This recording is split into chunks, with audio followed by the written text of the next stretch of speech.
Well, hello everybody from J-Win Gaming's Raid. My name is Dadbot Thundergod. I drink beer. I yell at video games. I stream bad content, usually around Fall Guys, D&D, or sometimes Magic the Gathering. Welcome to my channel. I hope you stay for a while. Oh no! I'm very worried about me. I was not worried about me. I'm very worried about me. Oh my god! I just got launched into the stratosphere. Yeah. The fan, what the fuck? Holy shit, dude. Yeah. I did it. I fucking made it. Are you fucking kidding me? Back off, Dan. Oh my god, Daniel. Oh my fucking god. I can't. I'm fucking furious with you. I'm fucking furious with you right now. Oh, that was great. No!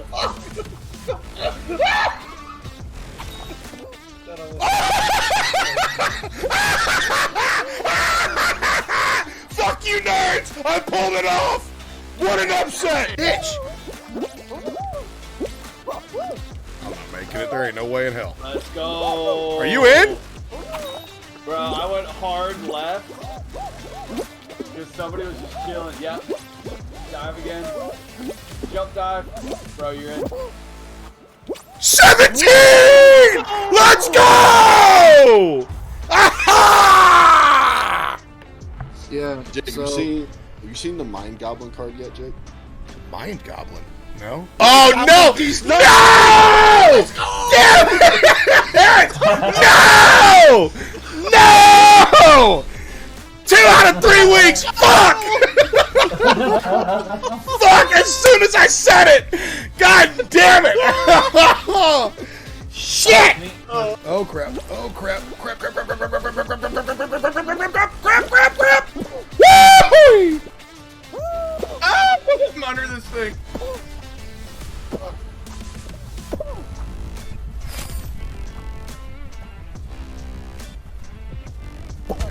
I'm not falling. Oh, There's dude. no way. Fucking donut towers. I've got my drunk ass in a fucking blender.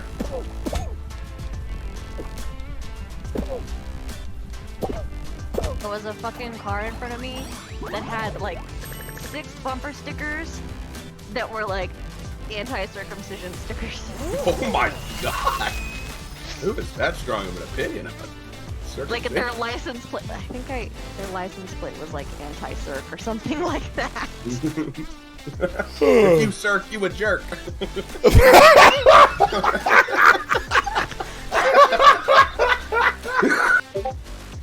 Oh yeah. That's it. That's it right there. What are you fucking? I'm looking at that pasta salad, baby. Oh yeah. That'll do it. 10 pounds of chicken pasta salad. Oh, I want that on my headstone. Damn.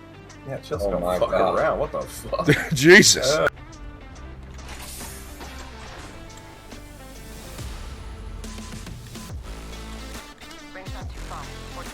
Knockdown shield here. Level 3. Bolt SMG here.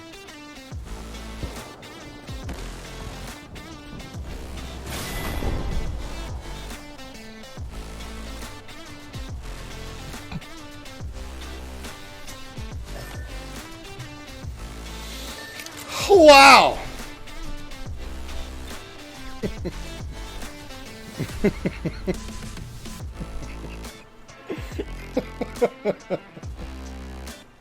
That's the most embarrassing thing I've ever done. It was so good though.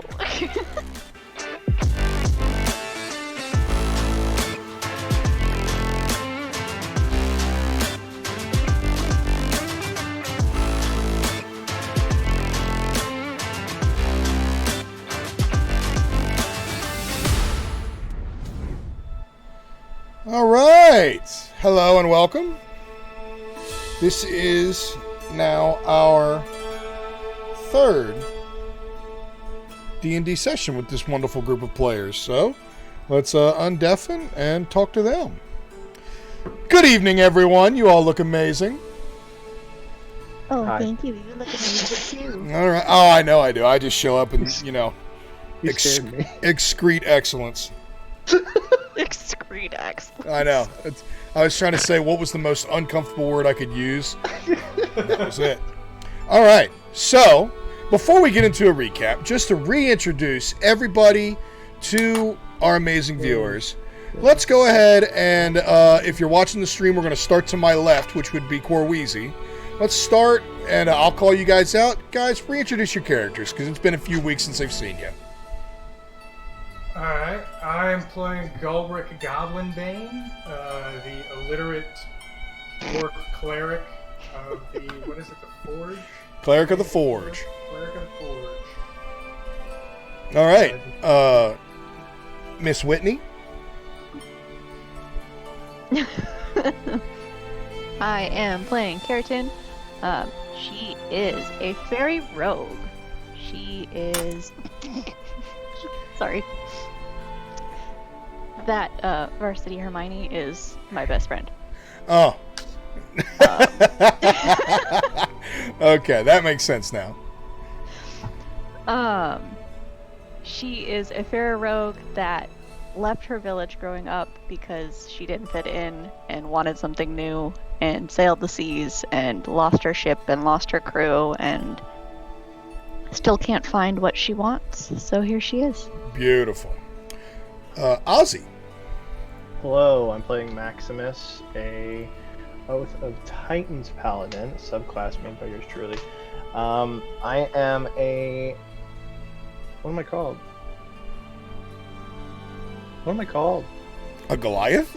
Goliath, thank you. I wanted to say giant, but it's not a giant. I'm a Goliath who... Wait, what am I? Who am I? What's happening? Why am I here? I'm a Goliath who yearns to explore the world in the name of Amir. Wonderful. And to round us out, Miss Sus. So I am playing Espen. She is a druid barbarian who travels around in a traveling circus and likes to get into trouble. Yeah. Wonderful. Wonderful. Guys, it is so good to have you back here. I have been eagerly anticipating this literally since the last time we said goodbye. So it has been a very tense 3 weeks for me. But yeah, that's us. So, does anybody remember where exactly we left off? In the hut, right? What is his name? Who took notes? Ratatoska. Ratatoska. Thank you. Thank you, Ozzy, for showing my NPC the respect he deserves. All right. So, yes, you, just to recap, the last time we met, you did some shit. You killed some undead things. And, it was wonderful. Almost got murdered. You almost got murdered by a very powerful, being before your, skins were saved by someone's, new sugar daddy. You're welcome, guys. Yes, and you made your way back through the portal that you entered this realm from. You returned Vargir, your captured quarry. You rescued him from his bondage and returned him to his father Lugir, outside of Ratatoskar's cabin. Lugir showed up. You have been paid the remainder of your 1,000 gold, and you are now outside. You have just watched Lugir and Vargir disappear in a flash of light, and you are sitting outside with Ratatoskar. So, my lovely intrepid players, what would you like to do? Weezy, go ahead and can you turn give me some light in your room or something? Yeah. Just be a blurry dark being. It's Yeah. fine. You're not the DM, so Setting the mood. that doesn't fly this time around. Now, the rest of you, what would you like to do? Have we taken a rest? You have not. And right now, you have nowhere to rest, unless you would like to camp. I think I'm good. If I remember correctly, you may have used a lot of abilities, but you didn't take a lot of damage. Yeah, I think that's Yeah. what it was. Okay. Because we used a lot of abilities. So you're sitting out here with the squirrel. The squirrel is now in the guise of an old man. Gotcha. Outside. Well, you've stirred a whole pot of shit up, haven't you? What would you what are you 5 thinking right now? Or 4, actually. Well, actually, you are 5. And immediately, Arasath is going to be like, I'm awful tired, so I'd like to take a nap or something like that. You got any place where I could sleep here? And Ratatoskar is going to say, well, yes, I have exactly one spot for a person to meditate or rest. Crazy convenient. So Arasath is going to gather up his belongings and head back inside the cabin, which all of a sudden he opens the door and it looks like a normal cabin on the inside. Oh. So the portal to Yggdrasil is apparently at the will of the squirrel. And he's going to go up and say, I'll catch up with you guys later. He could literally teleport me anywhere, I'm guessing, so I'll see you soon when it matters. And he's going to go inside and meditate. Good night. What would the rest of you like to do? I don't know about the rest of you, but I'm looking to spend some of this money. I kind of want to figure out what the fuck we're in for now. You 4 are very wealthy, and you have definitely, Keratin, that's a great point. You have kicked a hornet's nest, to put it mildly. Things will sort themselves out. Let's go buy some shit. Well, the ball is in your court. We can do whatever you want. I just need you to communicate with me. Oh, yeah, I think the 4 of us need to chat about what comes next. As much as my dream had always been, and it feels within my grasp with this golden hand to buy my ship and sail away, it feels like fate's dealt us a different hand. Agreed. What is our next step? That is a wonderful point. Yes, everything seems to be in your grasp right now, but this seems to have just kicked everything to the curb. And I want to remind you that beings such as myself and above myself, who time is relative when you have nothing but time to play with, whatever it is you may have just done or kicked off, the time of higher beings is not on equal turf with those of the mortal realm. You don't necessarily need to worry that everything is going to happen immediately. If you have other dreams to chase, what better time than before the end of the world to chase them? You shall know when things pick up. Well, don't you know everything? Oh, I know enough to bullshit my way into knowing everything. But unfortunately, with beings, like I said, of an equal power of mind, everything is fluid. Things constantly change. I know enough about you to point you in a direction and to tell you you have more time than you think. And what direction would that be? Wherever your heart desires, instead of wherever fate decides. Always. Of course. I can't make it easy. Where's the fun in that? I need a story to see. You have a story to tell. I can't write the script for you. Feels like the world is telling the story, not us. Well, isn't that the way it is? You are just pawns on a chessboard. Pieces to a grand puzzle. I myself, while being a large piece, am just a piece. Everything coming together is what tells the story. And those of us who know where to look and enjoy the story, well, it's eons of entertainment. Then I guess we go back to town. Yeah, how far away from Grey Banner are we again? Oh, by foot, 2 days. By me, a head scratch. A head scratch will get you there in 2 seconds. I made my head itch. I think so long have I been caught up in the stories of old and the yore of the gods that are very much real in front of us now. I think it's time we make our own stories. It is a sobering reality, isn't it? Seeing that everything that was just stories has become fact. Makes you think, what is important? What do I want? Knowing that the end is coming, maybe not exactly, but knowing that it is on the agenda puts many things to the forefront.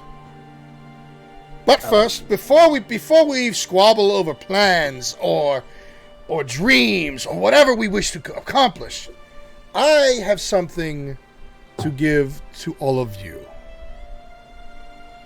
Something that should come in handy down the road, and something to show my appreciation for the story I've been told so far.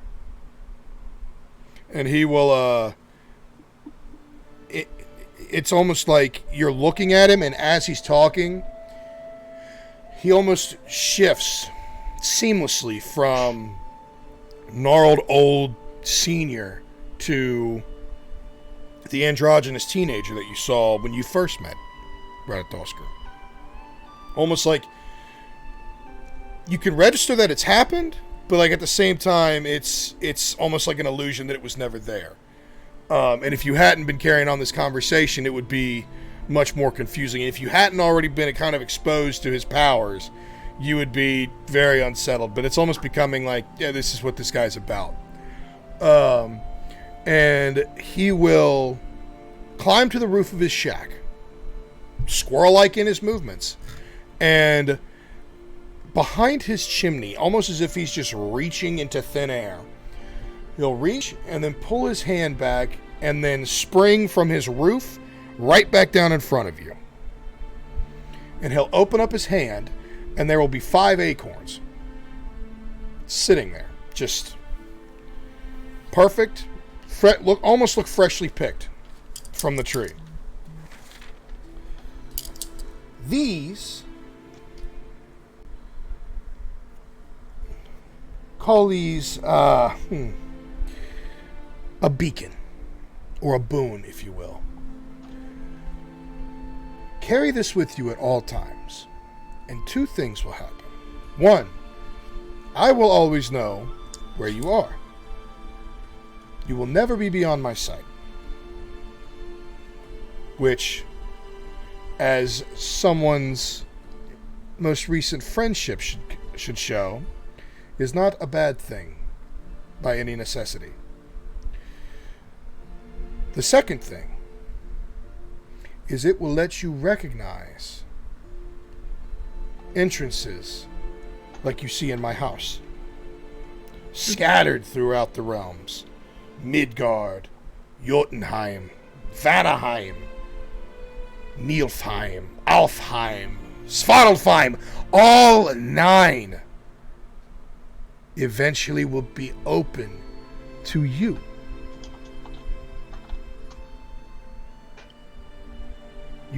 This will give you the opportunity to come and go about my home as you wish. Quite the gift. Very generous. Wow. I'm helping write the story. The more I give you, the more I receive in return. This is a. That's great. It is not often I get to say this is a once in a lifetime opportunity, and I will not pass. Goldrick's gonna step over and grab one of the acorns. Tuck it in his gear. I will hold on to the 5th for your exhausted friend. And it will also help me reunite him with you when necessary. Do not worry. I give you my word, he will be safe, kept. Our young dwarven friend has not seen as many summers as his other bloodkin. This exposure of magic and power has rattled him. And I will help him process. And when he is ready, he will reunite with you, and you will find him no less and no more than where you find yourselves. That I promise. Thank you. Now the gifts have been exchanged, friendships have been secured, and we understand and appreciate each other's position. You said you would like to go home. I can do that. I can get you there immediately if you so wish. Is that where you would like to go? Yes, please. To Grey Banner? To Grey Banner. Wonderful. And again, much more obvious this time, just basically because of the form shift. You will change from the teenager to the squirrel. And he's there, fluffy, looking freshly preened, orange and white, just fresh, crisp. And he will scurry over to Carrot this time and extend his hand, because you are of a similar size, and say, "Take my hand, child, and let's go home." I'm not even going to hesitate. Grab his hand. You're not known to hesitate in these situations so far. And as he takes Carrot's hand, you all feel that acorn begin to warm. And if you'll look in wherever you've put it, a pocket, a shirt flap, whatever, wherever it's secure, you'll see it start to glow a little bit. And with it's almost like a slight breeze instead of a rush of air. You'll feel warmth and comfort pass through you. And then the next thing you register is you are about 200 yards outside the city limits or the town limits of Grey Banner. Nice. Is he still with us, or? He is still with you right there, but he will look at you and say, "Travel has been completed.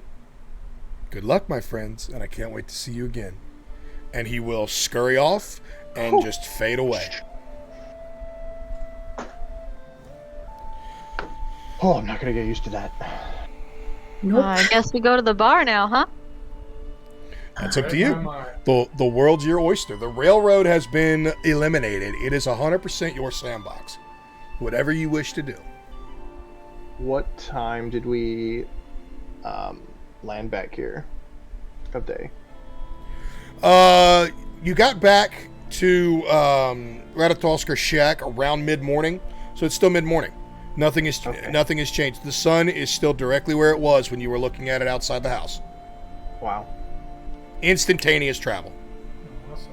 Bing bong. And the first thing you'll notice outside of Grey Banner is the town's alive. And there's music. And it is bumping as of right now. Was there? You got his son back. He's throwing a party. Was there anything on the docket, or did we know of a party that was going to be planned today? I think that with some inference and some reflection, that the richest man in town getting his son back that he thought was dead would be a reason to throw a raging party. Okay. Let's go see him. Let's go rage. All right. So you'll make your way into town.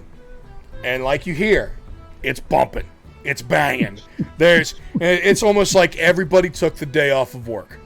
like an unexpected holiday. And there's just, in the small town already as it is, as you've seen in the map that I've given you, it's not a very populated town, but it's very cloistered and close together.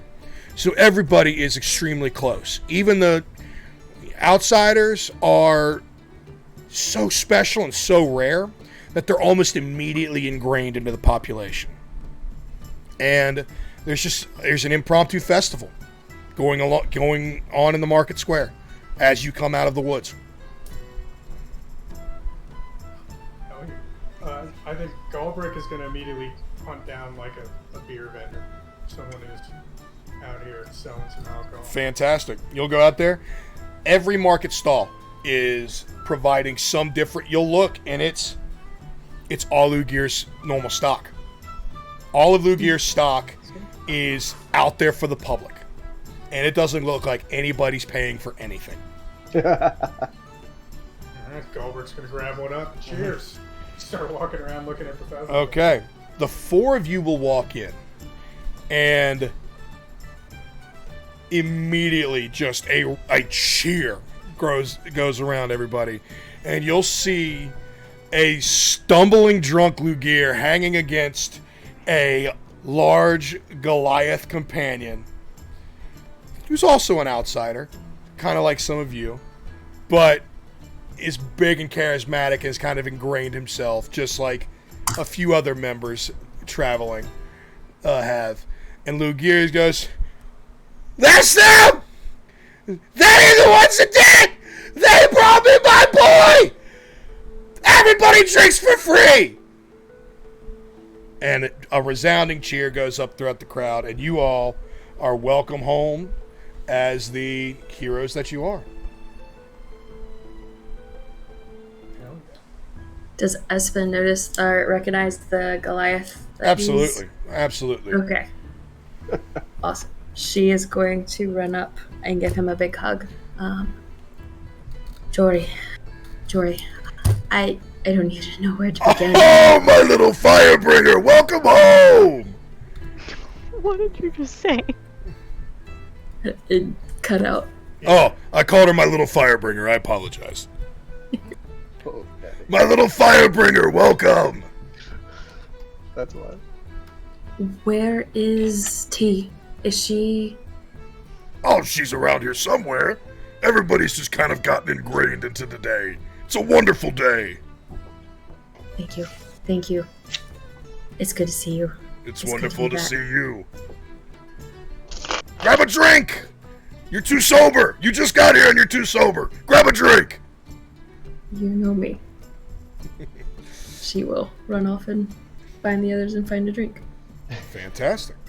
I'm not gonna lie, it's gonna be a little difficult to find. Your people stand out in the crowd, don't get me wrong. But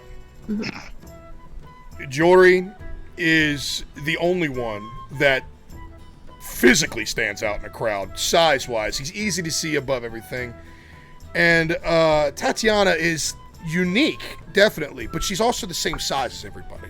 So you're trying to find a needle in a haystack, but the haystack's moving all around you. So it'll take you a little bit. And once we figure out what everybody else wants to do, I'll have you do some rolls, and we'll find them for you. What about the other three? I think I want to take a nap. Okay. That is definitely an option. So where do you want to go? I guess I'll go to the inn. You want to go to the Three Spirits? Yeah. Okay. Sounds good. So you'll just, kind of like, the beauty of wings is, like, you don't have to deal with traffic. You can just, pew! And Lugir will see you, like, passing over his head, and he'll go, no, wait. Just for a second, please. Just 1 second, please come here. Just come here. Come here. Okay. Come here. I'm gonna float right next to his head. He'll just, like, he'll go to, like, grab your cheeks like normal drunk people do, but then he'll also see, like, you're so tiny that he's just gonna, like, hold his hands there to, like, not crush your wings on accident and not, like, grab you, like, to where it's weird. It's like, Thank you so much. Why are you leaving? Where are you going? Well, to be honest with you, I'm tired. That took a lot out of me. But I'll be back for drinks. Oh, you'll be back? Okay, you can go, but you gotta come back. That's I'll come gotta back. happen. Okay. All right, you can go sleep in the inn. Room is free. Don't go in the first door on the left. Okay. That's where Vargir's sleeping, and if you wake him up, I'm gonna be mad. Got it. Thank you. Any other room is fine.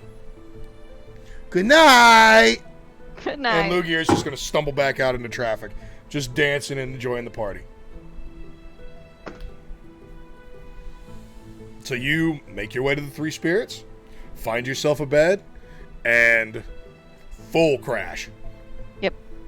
All right. What about the two of you? You two dingleberries, what do you want to do?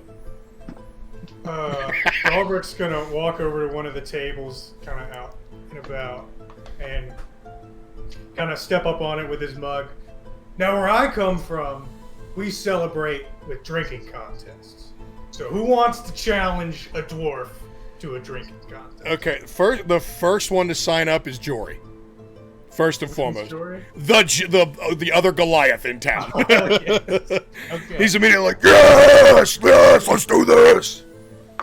And then there's another handful of just citizens. There's a couple half elves, another dwarf, and then about 6 or 7 humans that are just immediately like, let's do this. So you want to have a drinking contest? Beautiful. Yeah, I have wanted to put like a keg or something. I have wanted to put you through a drinking contest since you started DMing for me and putting me through drinking contests. Beautiful. Let me grab my dice. So, here's what's going to happen. You are going against 9 other competitors. There's Jory, a couple half-elves or elves, a dwarf, and a handful of humans. You can already tell the biggest problem's going to be Jory. Because, obviously. So, what I want you to do, what are you starting out the drinking with? Just like, I'm hoping there's like a keg of beer or something nearby we can just tap open and... Let me get some livelier festival music. There we go. All right, so you're going to start out with some standard ale, okay? I want you to give me a Constitution saving throw. And since you're a dwarf and it's just standard ale, I'll say add +2 to that roll, please. All right, dirty 20. Dirty 20? All right. So the other, I'm getting 9 other dice here. Oh boy. Oh boy. Whew. Ooh. Okay. So the 5 humans immediately just done. They try to keep up, and a few of them fall on their ass. One guy immediately slams it down. And then as soon as it makes contact, he just falls straight onto his back. And it's just there. It's just like, ugh. But the dwarf, Jory, and the 2 elves are still right there along with you. What's the next drink? All right, I'm going to up the ante. I'm going to find a little cask of, whiskey or something nearby. Okay, so you'll get... Walk over with it and be like... All right, cool. All right, so round. the person running this stall sees exactly where your thought process is going and says, wait, I got you. And he'll go over and he'll grab 5 bottles of fire whiskey. And they're fresh. He'll pop the cork on all of them for you and hand one to each person. Now... We're doing the whole bottle. I mean, I was going to say, do you want to do a pull? Do you want to do a chug? What you want to do?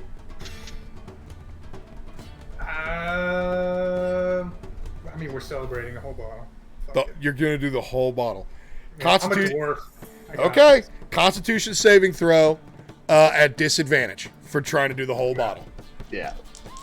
That was coming. Oh my god. Whew. Okay. The first roll was a 2. First roll was a 2 for a total of? For a total of 7. Okay. So, believe it or not, you actually rolled better than 3 of the other 4.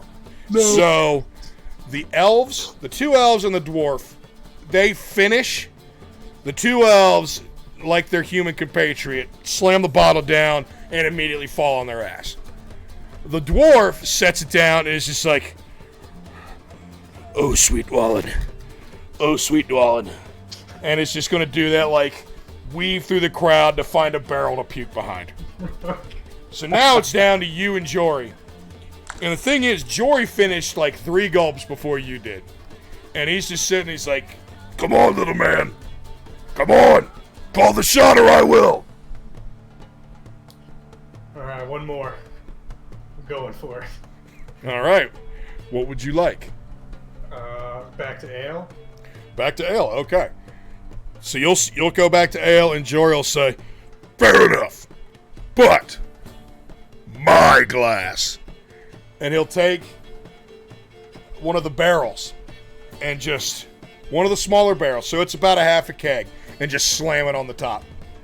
Fill it. Jesus. Okay. So wait. I'm drinking out of a mini keg essentially. Oh shit. Okay. Well, what's the same roll? same roll, but the DC is going to be higher. Okay. So, but again, since it's back to ale, I'm not going to make you do it at a disadvantage. You're already drunk, so the DC is going to be significantly higher. But I'm going to give you a straight roll. All right. Goldberg's gonna grab it both hands and just tilt back. All right. That's another dirty 20. Okay. All right. So, you and Jory are just housing this thing. To the point where it's like, the crowd was into it, but now the crowd's like, these guys need some help. Like, this is a problem. This is enough to kill a normal person. And you guys are just taking it. You both slam down at the exact same time. And for the first time you see Jory, he's just like, ooh, whoa, ooh, ooh. And he'll like take a couple steps, regain his balance, and then just sit on the ground. And it's just like, okay, I think I'm done for a little while. It was a good one, little man. I'm proud of you. Well, great job. Good. Yeah. That. And I'm gonna just kind of slide down on one hand. Yeah. Take a breather. All right, beautiful. So the first drinking contest of the campaign is done and knocked out. Outstanding. Yeah, you rolled a dirty 20. He rolled a natural 19. And I was giving him a +2. So I was like, 2021, good enough. Good enough. All right. Mr. Paladin. Yeah, bro. You're the last one. What would you like to do? We are accepted into this party, and I kind of see the others go off. There's Espen quickly talking to her companions. She's got those people to go to. Keratin has a little moment with Lugir and then goes off, and then Galbraith quickly making friends as he is good at. And kind of coming in on it all. Maximus doesn't come from a lot of closeness like that. It's very overwhelming. Mm-hmm. So there is an option just to be a wallflower and take it all in. I had an abode here. It wasn't just staying at the inn, right? Right. So I figured the way that you guys were, because everybody built their own houses, that there's enough rooms at the inn for extended stay. Okay, cool. So if you want to head back to your room, that's fine. If you want to just mingle and like kind of interact, that's fine as well. I do want to go back to my room, and I will. I'll set my shield down. I'll set my hammer down, and I'll take off the plate mail I have. Just oh, that was insane. And just take a second with all the noise and festivities kind of going on behind to really take in what happened. That is That is very a god respectable. Very fearing respectable. morning, and he taking what Ratatosker said in a different, not a different light, but thinking about again that time is not. We don't have to go right now. Mm-hmm. Is there anything in particular that you would like to reminisce on or think about?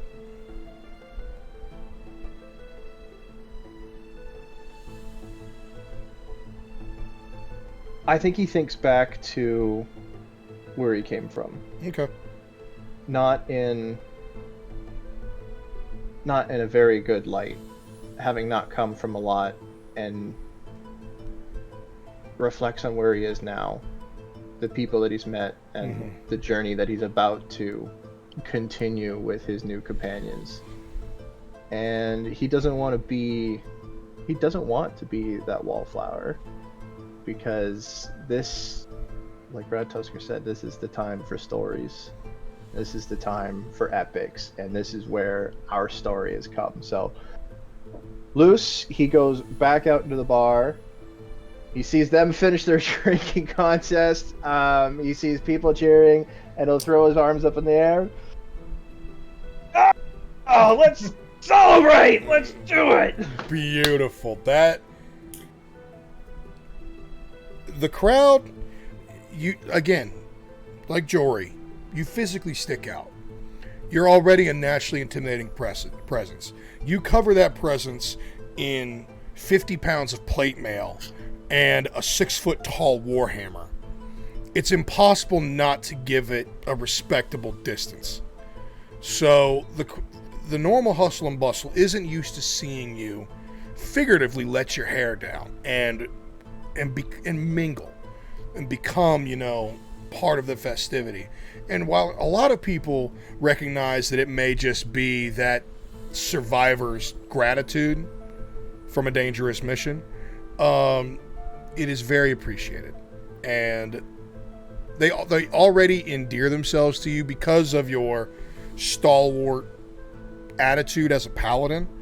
But now seeing you act as a friend, you could see registering on a lot of faces joy and happiness about it.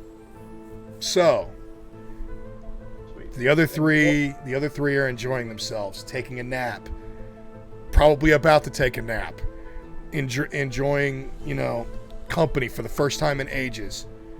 Espen, let us continue what you would like to do. She is going to look, and if she can't find tea, then she is going to go. She's exhausted. Okay. Find a pile and go cuddle up in a corner. Give me a perception check. I will say with advantage because you know Tatiana better than you know anybody on Midgard.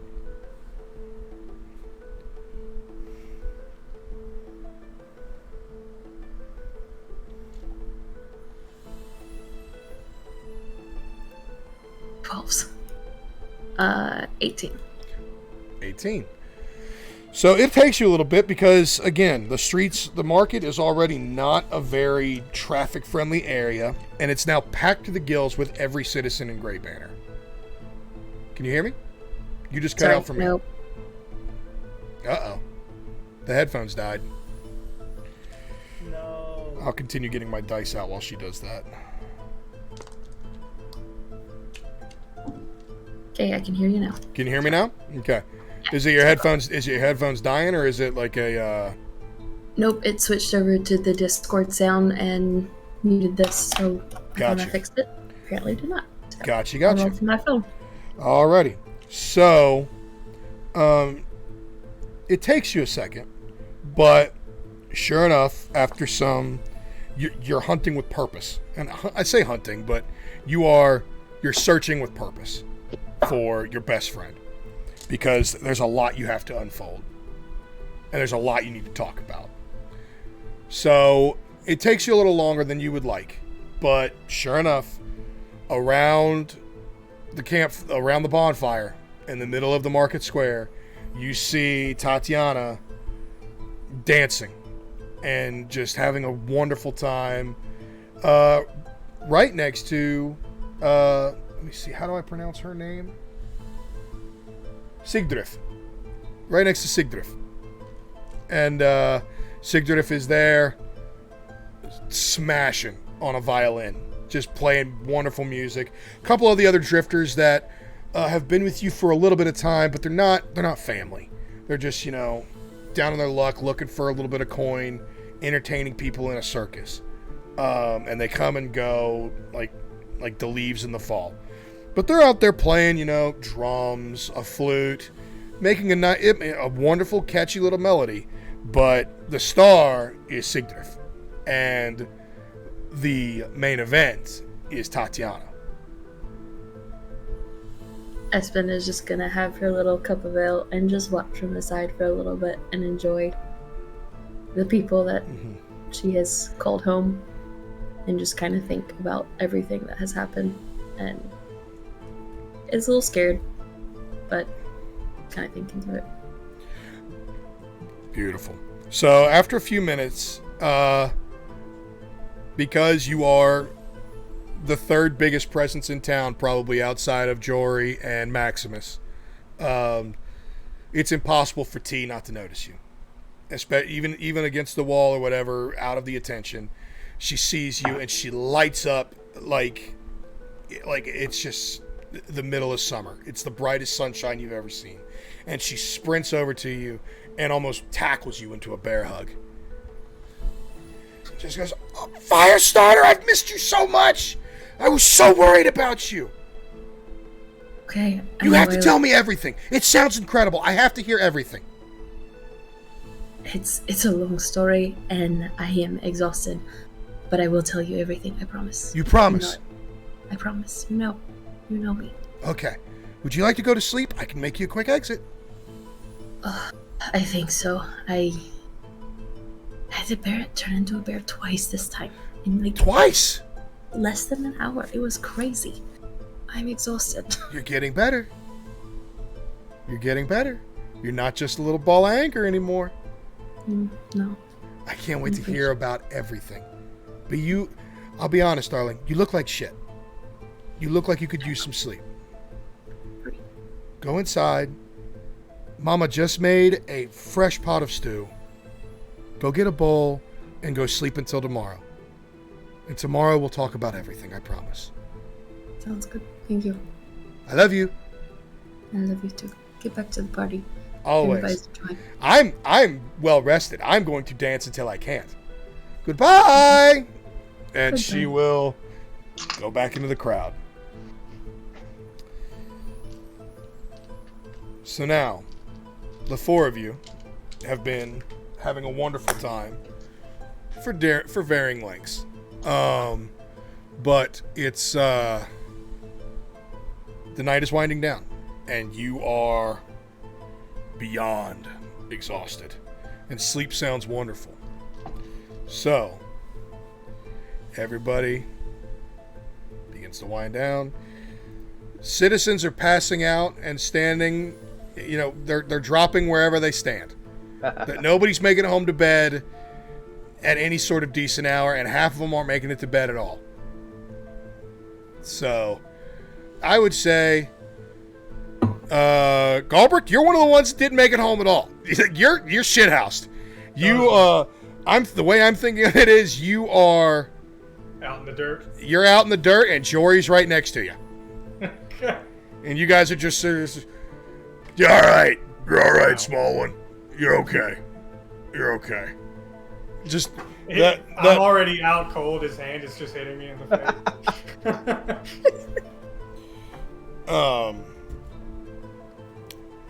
Espen, you make your way to your tent outside of the circus. Carrot, Maximus, you each make your way to your rooms.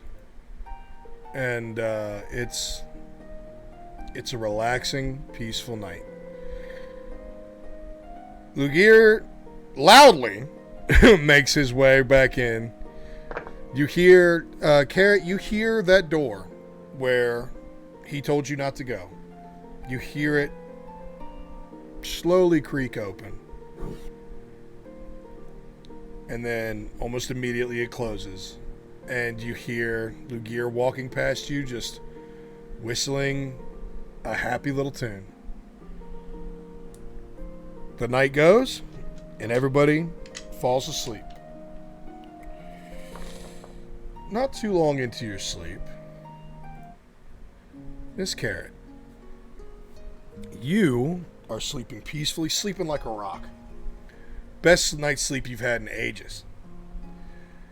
And in your dreams, you're replaying the journey you just had with people you would consider maybe friends, or acquaintances for most of them, but maybe friends.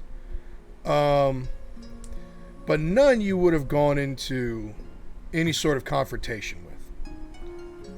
And you're enjoying the memory. And you feel, even in your sleep, being Fae, you have a little bit more lucid control in a dream state than most races do. And you can definitely feel, you know you're asleep, but you feel at peace going through all these memories. And not too long from now, not too long into this process, you smell water. And you smell lilies. And you feel a gentle breeze flowing through your hair. And you turn around, and they're seated, actually, in a fairly well-made chair with a small table and a very nice tea set with 2 cups and 2 saucers. Is a very tall, lanky, actually now well-dressed being. Greenish skin, jet black hair that looks to be freshly out of a bath. And a big smile and golden eyes, long extended ears. He's actually this time dressed in very well-made pants, a very nice-looking shirt with a vest over top of it, buttoned all the way up, and a sash around his neck done up almost like a necktie. I mean, he looks like nobility, almost. Good evening, little one. Hi. You did very well. Didn't expect you to need my help this early, but you did good. And you made a friend of mine very happy. So thank you for that. You're welcome. So, while I am grateful for what transpired, I did not lie, because this is now 2. And where I come from, you belong to me. Now, that's a very savage and crude way of putting it. I don't like that description. It's a technicality, but I don't consider friends like you property. It's just rude.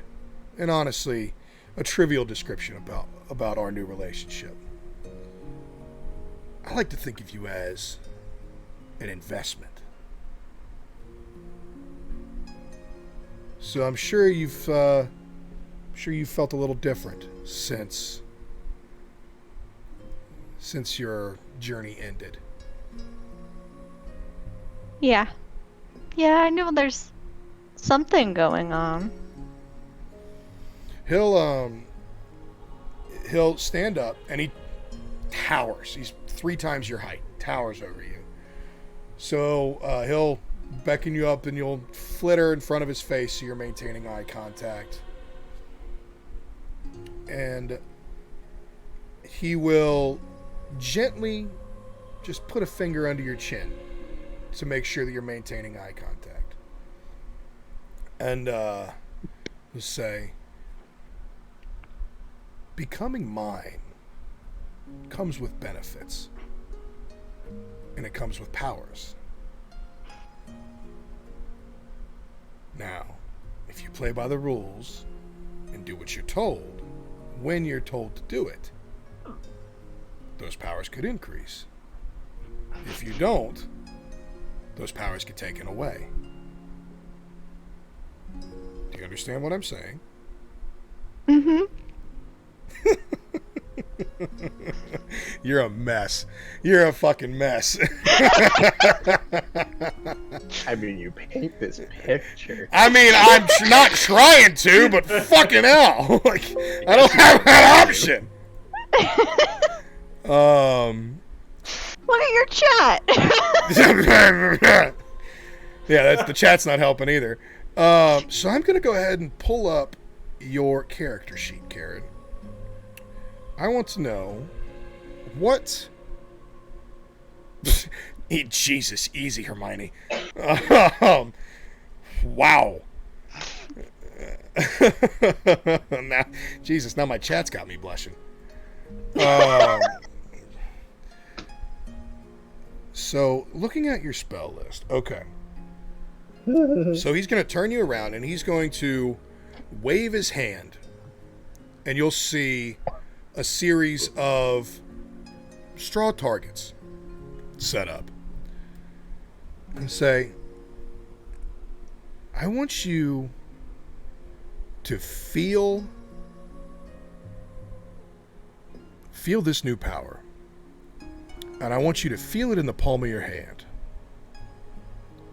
And I want you to aim it at those targets, any one.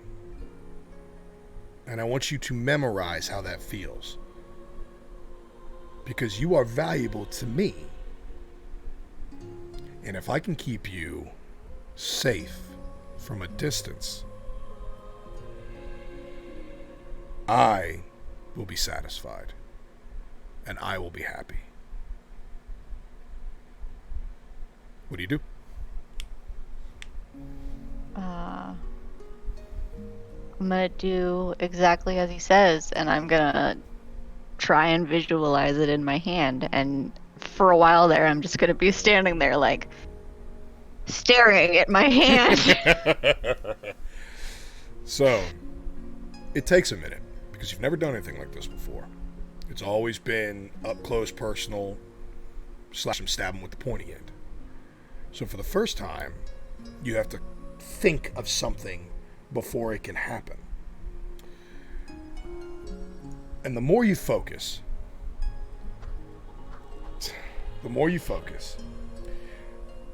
a bright ocean blue orb of power will appear in your hand. And it'll flicker at first. But once you see it and lock onto it, it'll get more stable and more powerful. And it'll finally you'll feel it in your hand, and it'll be steady. And it almost feels like it needs to be pushed or thrown.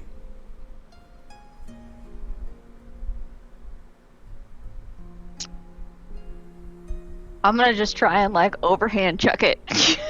Okay. So you overhand chuck it, and you feel for the first time that eldritch energy flowing through your fingertips. And you'll throw it.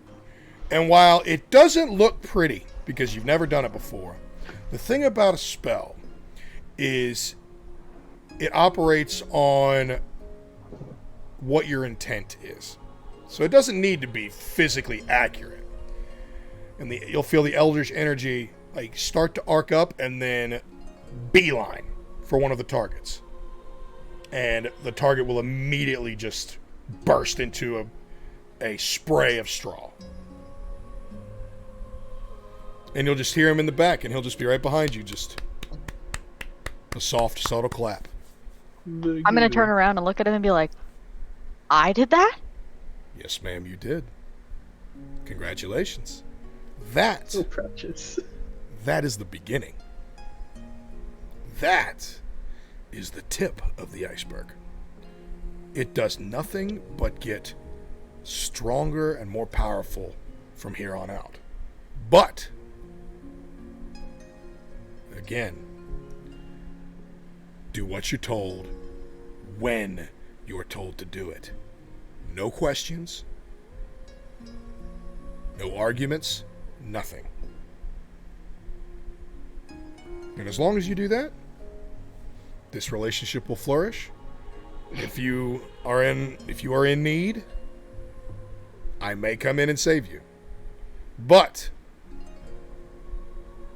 the more I interfere, the more you owe me. And the more you owe me, the longer your debt goes. As I told you the last time we spoke, and I want you to hear me, this is not a fucking game. You have started something. You don't know what yet. Most don't. But when the end game comes, you need to be ready. Or you will be torn asunder, and there's nothing you can do about it. Do you understand? Yes, I think. You don't, Oh, God. but you will. Anyway, good night, little one. No tea? I'm not thirsty. You can stay if you wish, but I need to go. Okay. And he will turn around and slowly fade into a cloud of mist.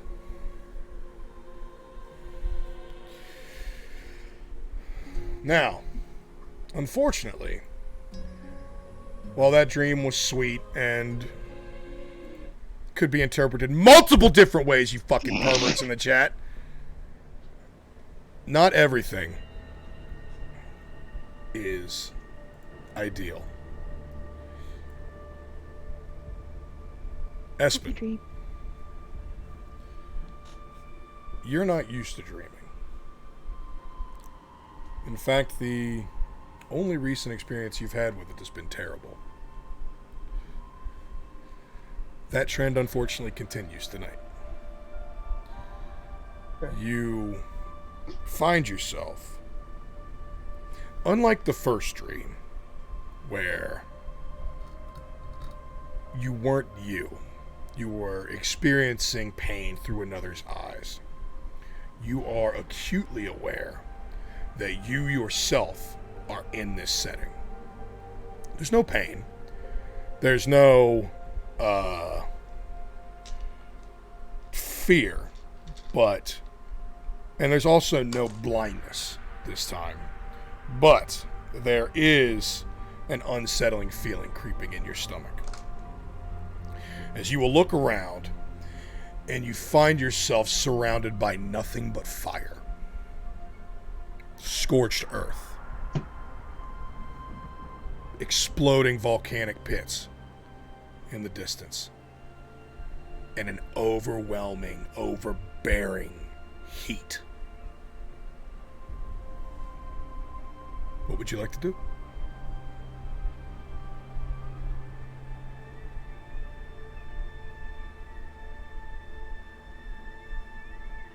You're muted again.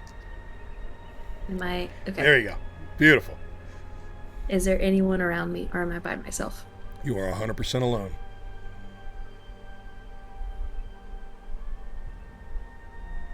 I am gonna see if I can just see anything on the horizon as like a higher point to get up.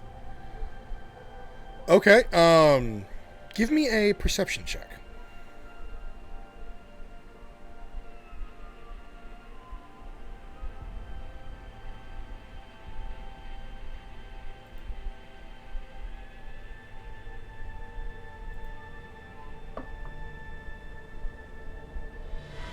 Good perception.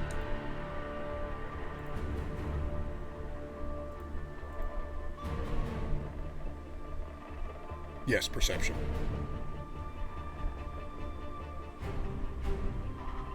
21. 21. So yeah, the smoke the smoke and the flame. Okay. Poor girl.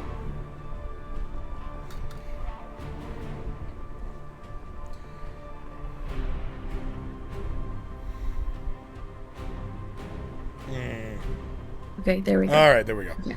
So the smoke and the flame around you interferes with your line of sight a little bit, but after some focus and just some forcing yourself to pay attention, you will see a slope uprising to where like plateaus a little bit, almost like it is a stage for you to climb and see.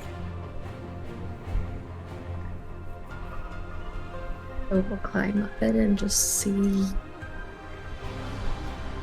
terrified of the devastation around me, and just see if I recognize the place, see if I can see anything or anyone else. Okay. And just try to get a bearing of what's around me. So you will you'll scale this little outcropping a little bit and climb up to this plateau.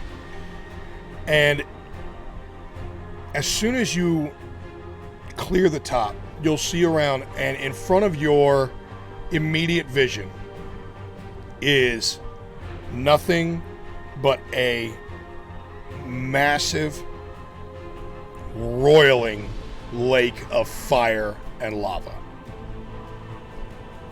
And you can't really... The smoke is so thick above you that you can't really see a sky or anything like that. But you'll hear, whizzing past your head, screeches and the flapping of wings, just and they'll just fly past your head, almost like it was so fast there was no way that you were going to see what it was, but you heard it. And that's, you're not someone who operates in a state of fear, but it's unsettling. It's definitely dangerous. And as it's just overwhelming to you how much of just this pain and burden feels on your body. And then from the lake, you'll hear just, if hell had a voice, just, soon release me.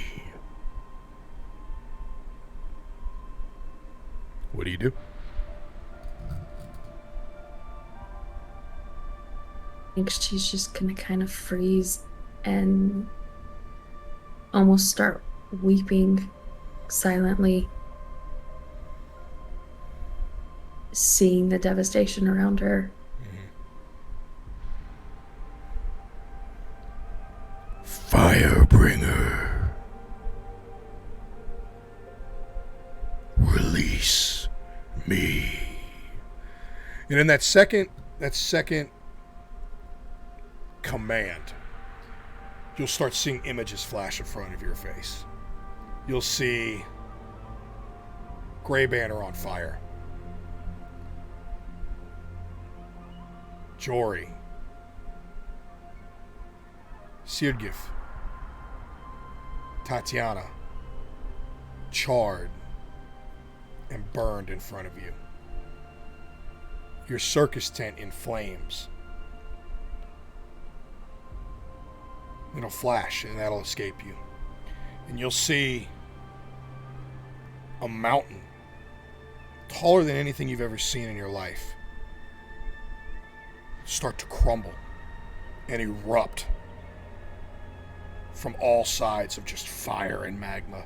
And then you'll see grassy plains, completely different area, just burn and turn into charcoal and ash. And you'll see an underground cavern system just filled with flowing lava. You'll see an icy plain, glacier, just melt away into steam until there's nothing left. And finally, before your eyes, you'll see the world tree come alight and burn. And you'll almost feel realms screaming in agony.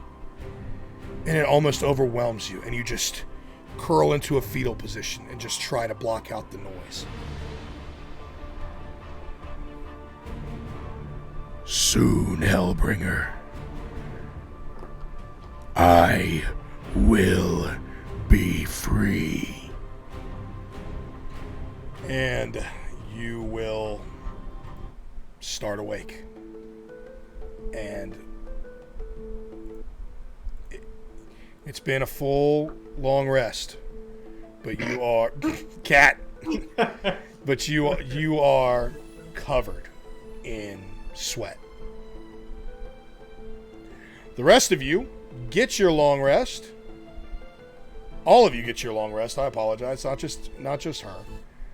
Everybody gets a long rest. All of your health points are back. All of your spell slots are open. And you are ready to face the day.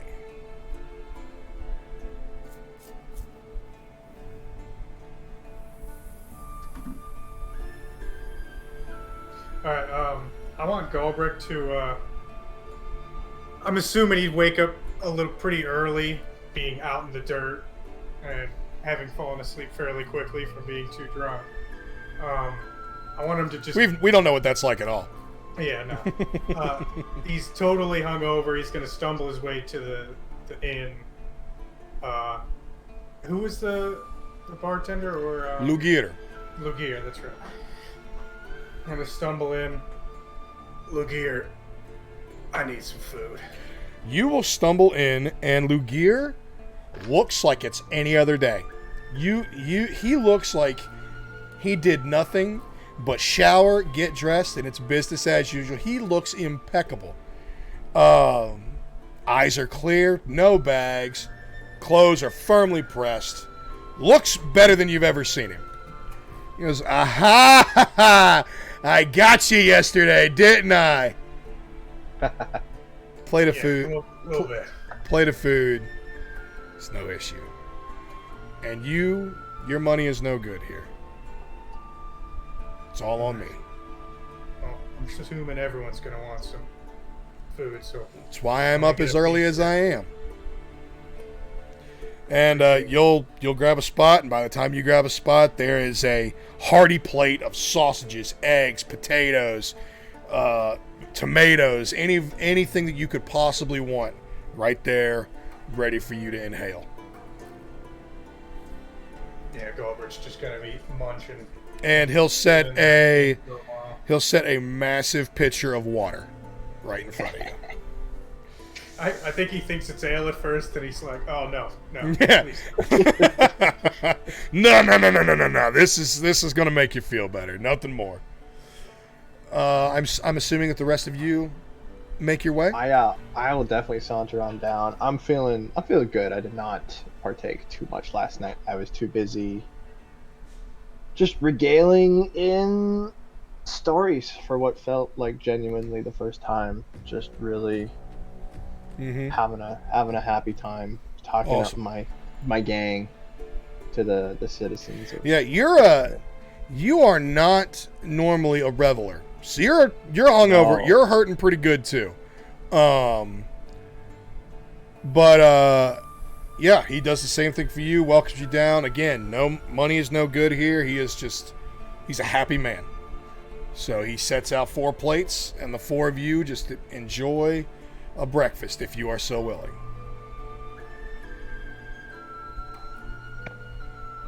I want chocolate milk.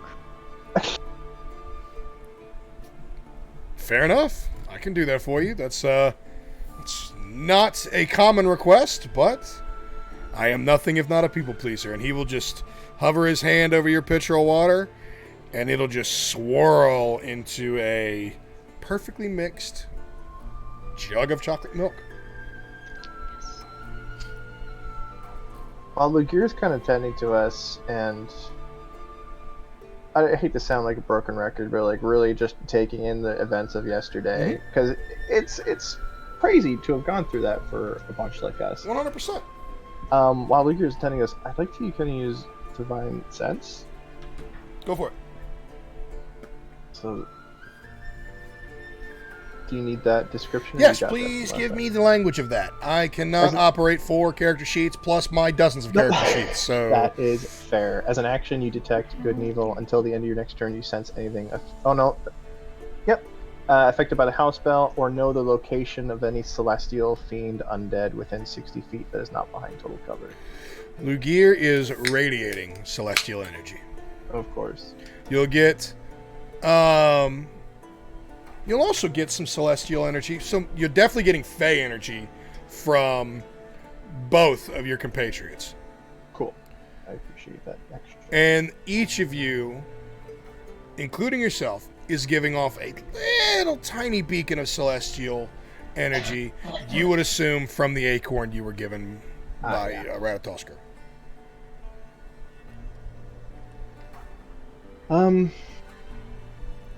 Lugir, it's been on my head. Just ask. You knew that we were... You knew the mission that you inevitably sent us on. Why not lay it all out for us in the beginning? Because I did not know the mission. And I do not operate from a state of not knowing, as I'm sure your little spell ability and some information you've gathered can tell you. I don't operate from a state of not knowing. That was a new experience, and that is why I did not like it. But I suppose I could appreciate that, but is there anybody else in the inn at the moment? Just you 5. Okay, but here, a god. That was not a god. Among us. That was not a god. Not. That is what first and foremost you need to understand. Just like I am not a god. Despite the energy I'm sure that you are picking up. I am not. I am part of one. But part of being divine is being everywhere at once. So you could call me... Oh, what is a good word? Blessed, one could say. Some more than most. I am he. I am not he. Just as Vargir is someone that he is not quite as well. I'm sure you picked that up. We picked it up. My name is Lugir. My name is Loki. My name is whatever the fuck I decide it needs to be.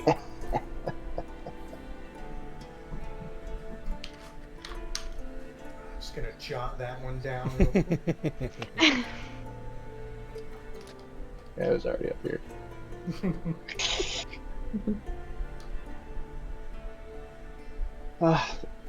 This is the one and only time that I am going to close my bar to everyone except the 4 of you. So if you have questions, I am grateful, but I am also impatient. Now is the time. So why was your son captured? My son was captured because he is foretold to kill my brother. Your brother? Is that who we saw? That is who you saw. The stories get it wrong. That prick's not my father. He's never been my father. He was born first, but he had nothing to do with my creation. The one who created him also created me. He is my blood brother. Always has been, always will be. That is why he is not dead yet.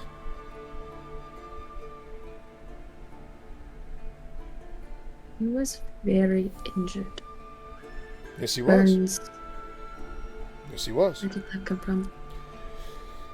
My brother is not known for making the best of decisions.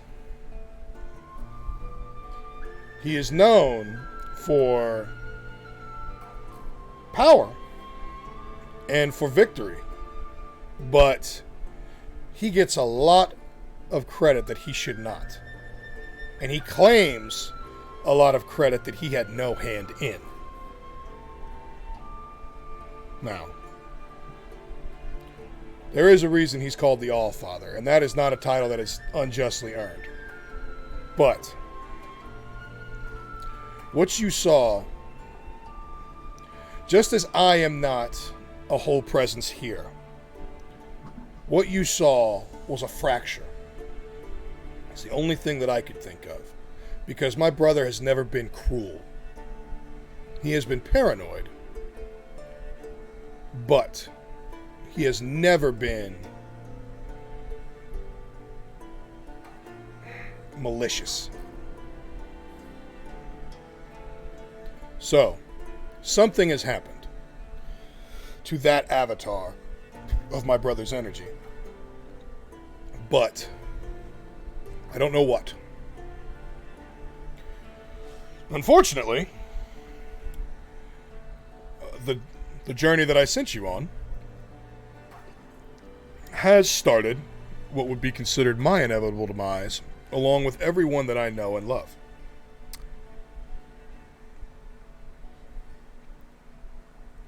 We keep hearing about that. She's gonna look over to the rest of the group. I would like everybody to give me a religion check. Faith-based characters can do it with advantage. Oh, I gotta turn.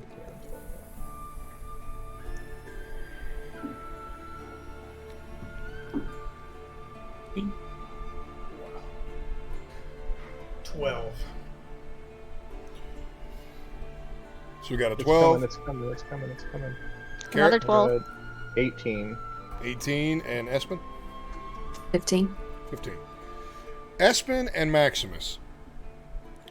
You two, everybody has heard of the end of the world. Ragnarok. You two know that Ragnarok, one of the key events of Ragnarok beginning is the inevitable escape of Fenrir and the hunt of Odin.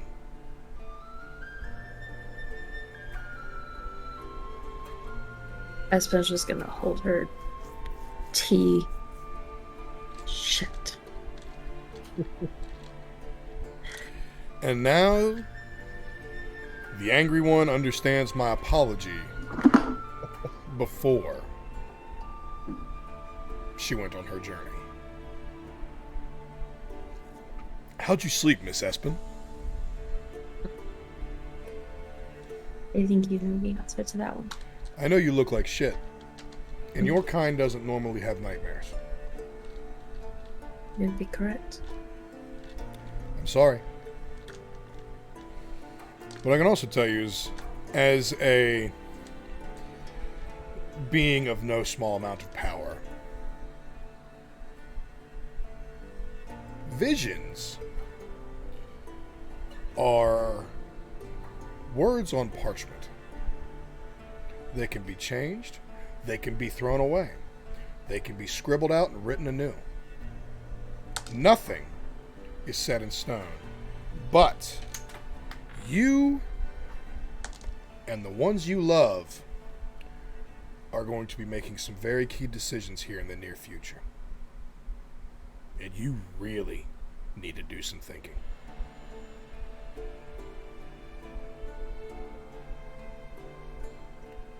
Now, It sounds like it's an easy choice. nothing worth choosing ever is. Now, I am not saying that you are wrong, because Lord knows, as a father, I would love to see it burn right now. I also know that's short-sighted, and I have lived far too long to be short-sighted. So, I say keep that in the back of your mind for now. Focus on other things.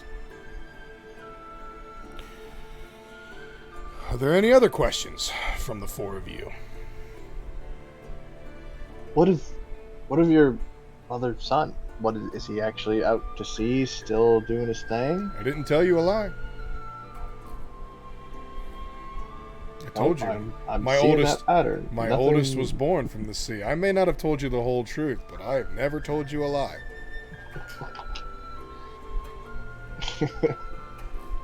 As one can expect, I suppose.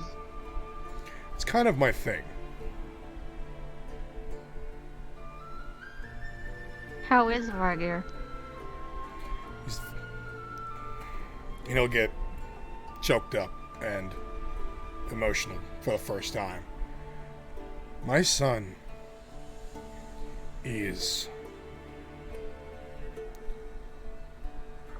in a rough spot. I care not about prophecies or rolls of fate. I just want him healthy. He is alive, and I will take that for what it is.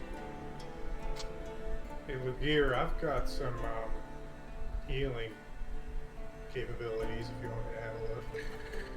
Unfortunately, your powers were given to Dwalin by Odin. And Odin, if there's anything, he covers his tracks. Nothing that any of you can do can help my son. He needs time.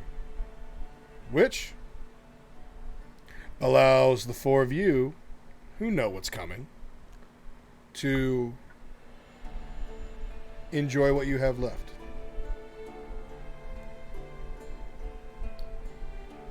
Alrighty. Well, I had a thought. I mean, I'm going to pull out the huge bag of gold that we've got and put it on the table. Yeah. I haven't made that kind of money Ever. I know. So we're a good team here. Now that How much I does don't a disagree ship with. cost? That I can get behind. What you are looking for, expansive travel. The ship, the crew, and the experience. You are looking at, I would say in total, anywhere from 25 to 50,000 gold. Not quite there. Not quite. However, Something I could bet on. It is for just something I dream about for a reason. Girlfriend. However, I'm with you on that one. However, the five of you, including your currently incapacitated companion, in the span of a week, have made 3 very powerful friends, with a 4th healing up. You have a good track record. And you've already earned 10%. But, knowing where your ambitions lie, you are rapidly outgrowing this humble little hamlet. And it is time to travel. So here's what I can give you. In my time, I have made many, many friends across many different continents and seen things unlike anything you've ever seen before.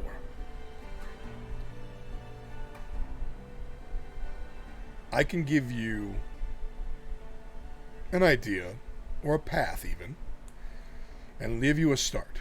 The rest is up to you. A start is better than nothing. I don't disagree.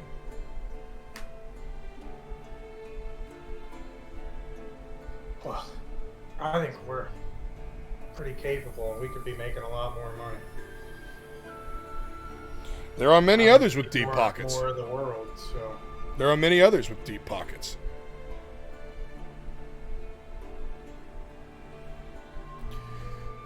many places we Correct. to make a name for ourselves. Correct. I suggest, if it was me and I was an intrepid young adventurer like I was eons ago, I would head inland or up the coast. The more people, the more money. As a matter of fact, I have a little care package for you. And he will go back into his enchanted room where all the food and all the drinks come from. And he will come back almost instantaneously carrying a sack. Here's what I have that I can give you as a final gift for the services you've rendered and for helping my son. And he'll reach in and he'll set out 5 earrings. These will allow you to communicate with each other and myself mentally, no matter what situation you're in. They're called earrings of message. Neat.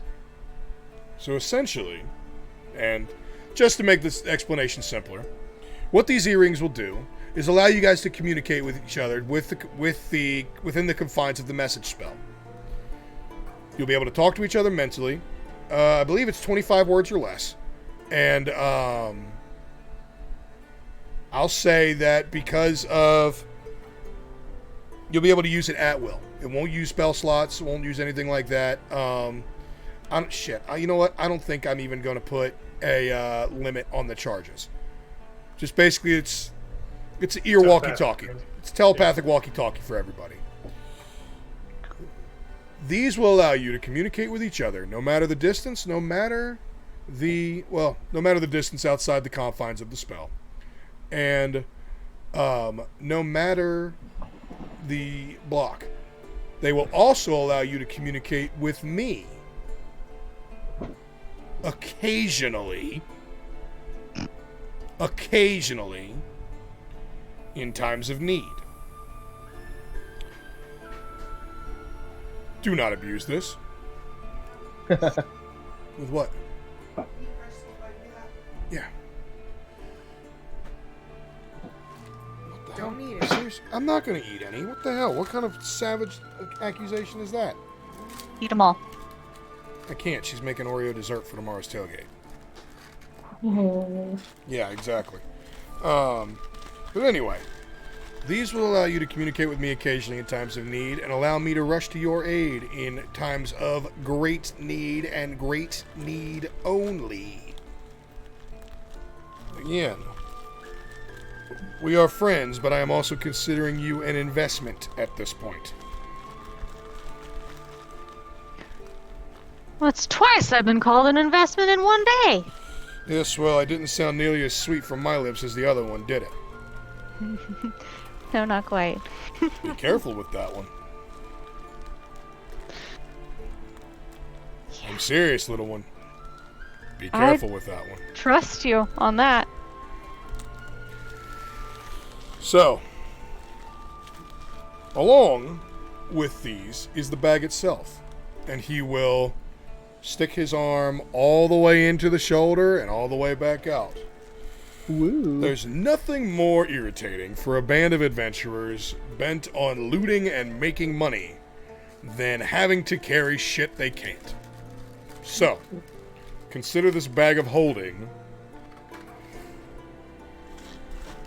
a worthy send-off. And within this bag, he'll reach in after making his point, and he'll pull out the final thing he's going to give you, which is a map. And you will see a map of the Northern Isles in the group DM, which is constantly being updated, but that is a rough description of your home continent, essentially. And it will give you a plan moving forward. City names and everything are being updated, but the locations, as of now, are pretty accurate for major cities. There might be more out there. It might be a little out of date. Some might disappear. But the big settlements are pretty accurate.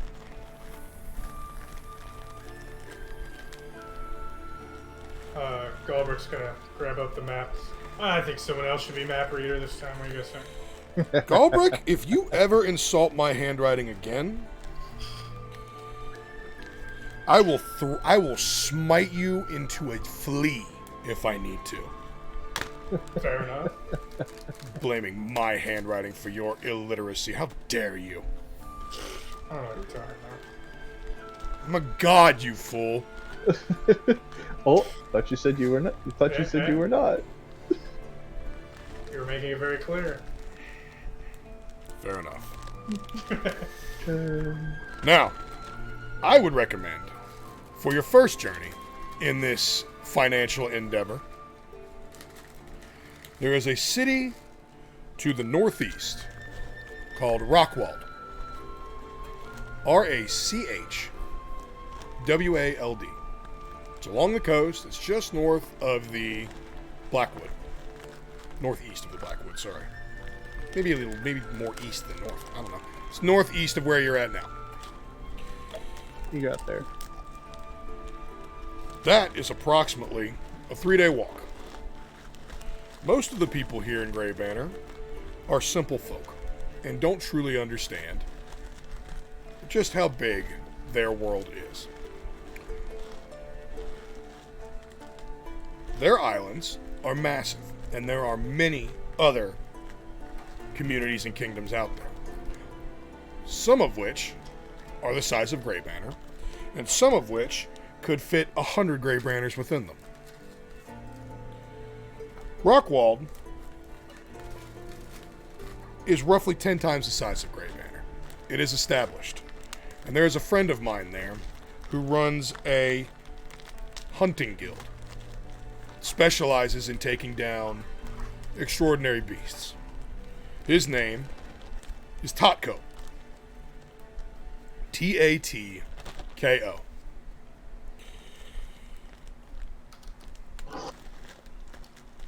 Approach the city, ask for him, and give him this letter of recommendation. And that will get you on your path.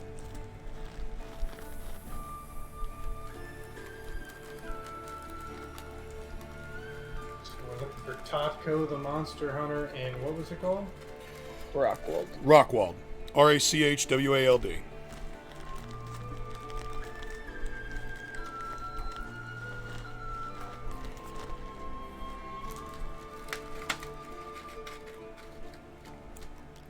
Alright.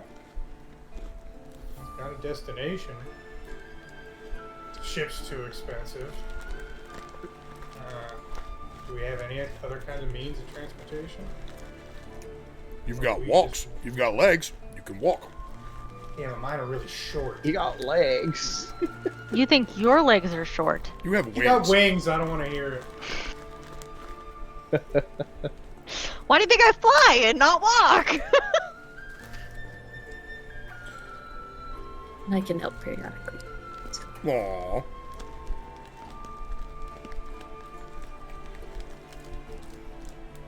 I think 3 days is but a humble travel for the likes of which we've seen. Mm-hmm. I think in a city as big as Rockdale, we can maybe persuade a different form of transportation then. There are certainly more avenues of transportation there. It is another coastal city, but this is, while Grey Banner is just now getting off to its start and will be successful in the future, it is not there yet. It is a hamlet. So, you need to be ambitious. You need to be aggressive in this pursuit, if it is what you want. DM, a quick question. Yes, sir. Would Galbraith have gone through Rockdale before in his wandering? Give me a history check.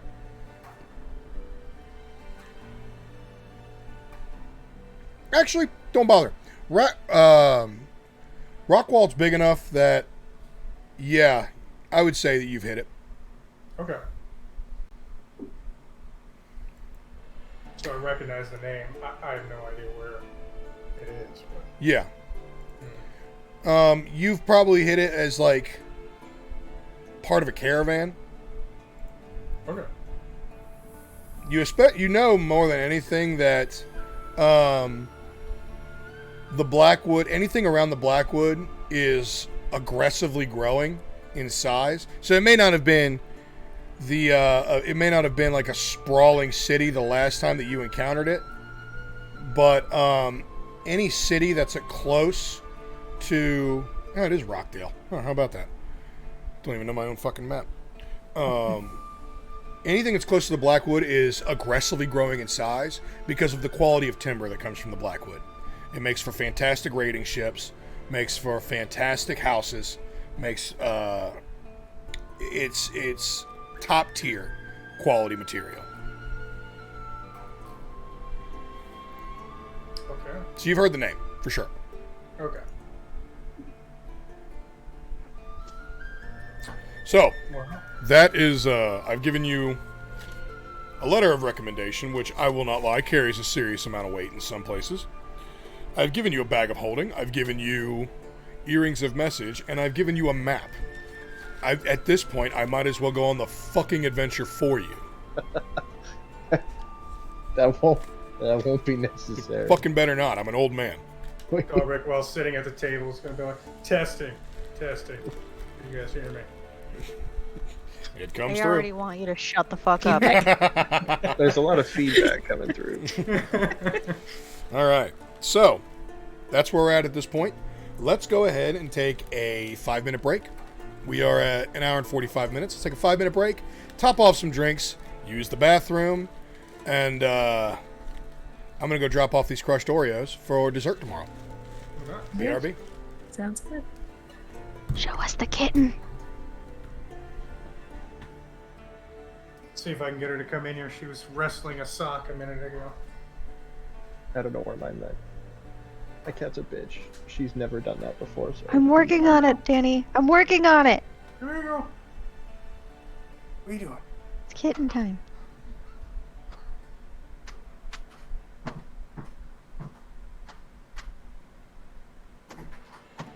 I guess I could get another drink. Do I need another drink? I'm gonna get milk after I finish this drink so I can eat Oreos. I still have to write my speech.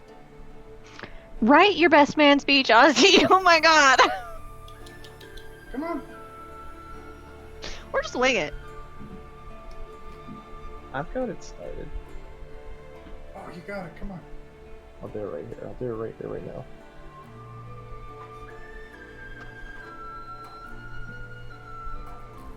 Where is it?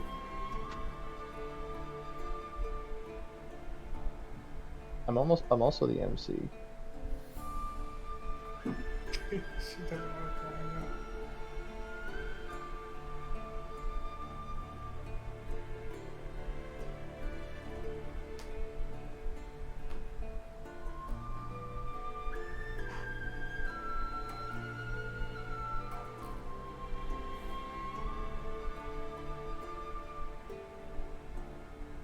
Oh, there she is.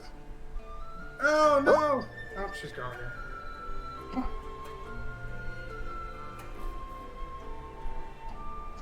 Climb! You gotta want it! You gotta want it, little one! There it is! And she's up. Kitten has way too much energy. She is hyped up right now. You hear random sounds, it's because she's sprinting back and forth past me.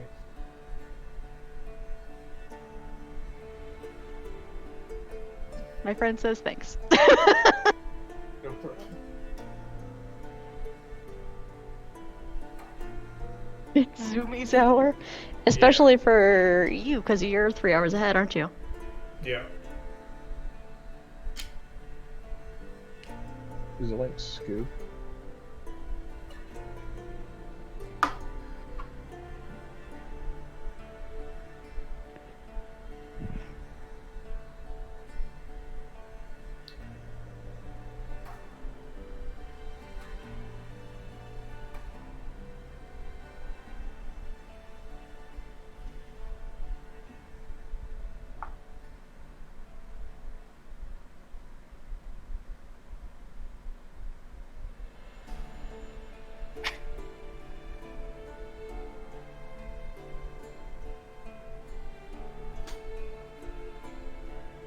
found a new favorite toy in a straw. A straw? Yeah, she is fighting a straw. That's fantastic. Let's see if I can aim the camera at her.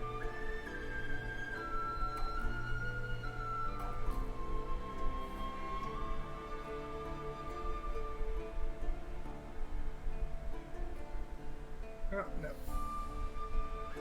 She's done with it. She needs the plastic wrapper from, something. Yeah, she's wrestling around with it. Look at her. She's so cute. Yeah, she needs you to buy her an actual cat toy so she can play with the wrapper. Yeah, exactly. I got like these things with bells on it. The bells terrify her. Oh no! Yeah, she runs away from anything with bells on it.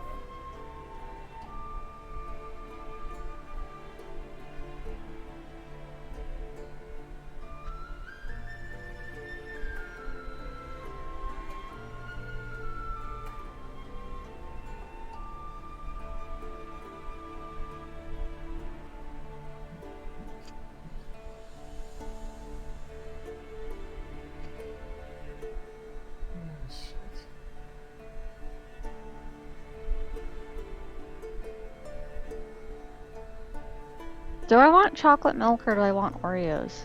Clearly I want- chocolate milk. I want Brought it chocolate into milk, the D&D games, so. and then I want to dip my Oreos in the chocolate milk. That sounds amazing right now.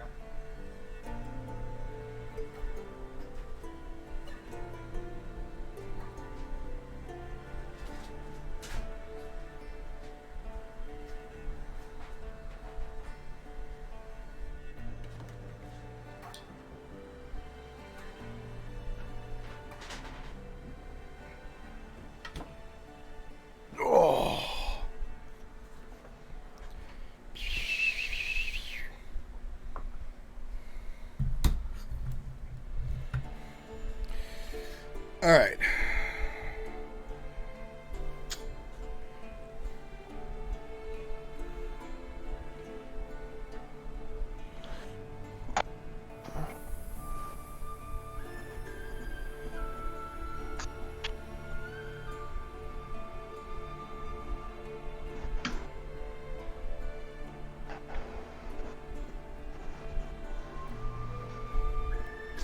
How's everybody enjoying it so far?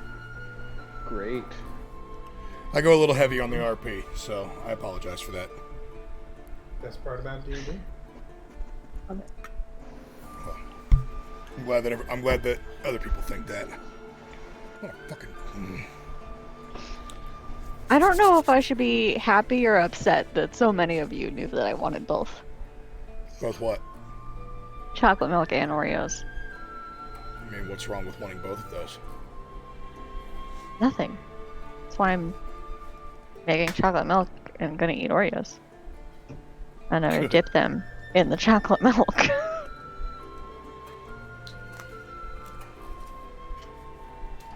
Ooh, dipped in chocolate milk? Oui. Fuck yeah.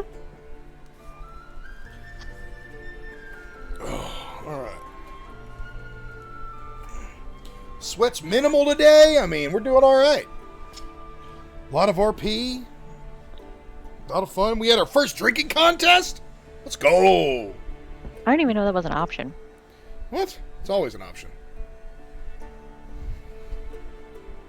It's crazy of you to think that it's not. Hey, we're heroes of the town. Gotta make it happen. Next time. Stupid fucking flies. I hate being in my garage. So anyway. You have just been given a hell of a suggestion by a very powerful being.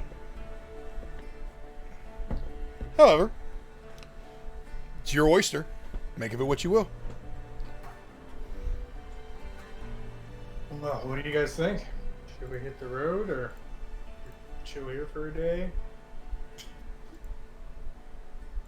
I I don't really have any loose ends to tie up, so. Neither do I. I really could just hit the road. We should go. Alrighty. I think the road is the Before- consensus. sorry. I think all Rick is gonna. I suppose I don't really have.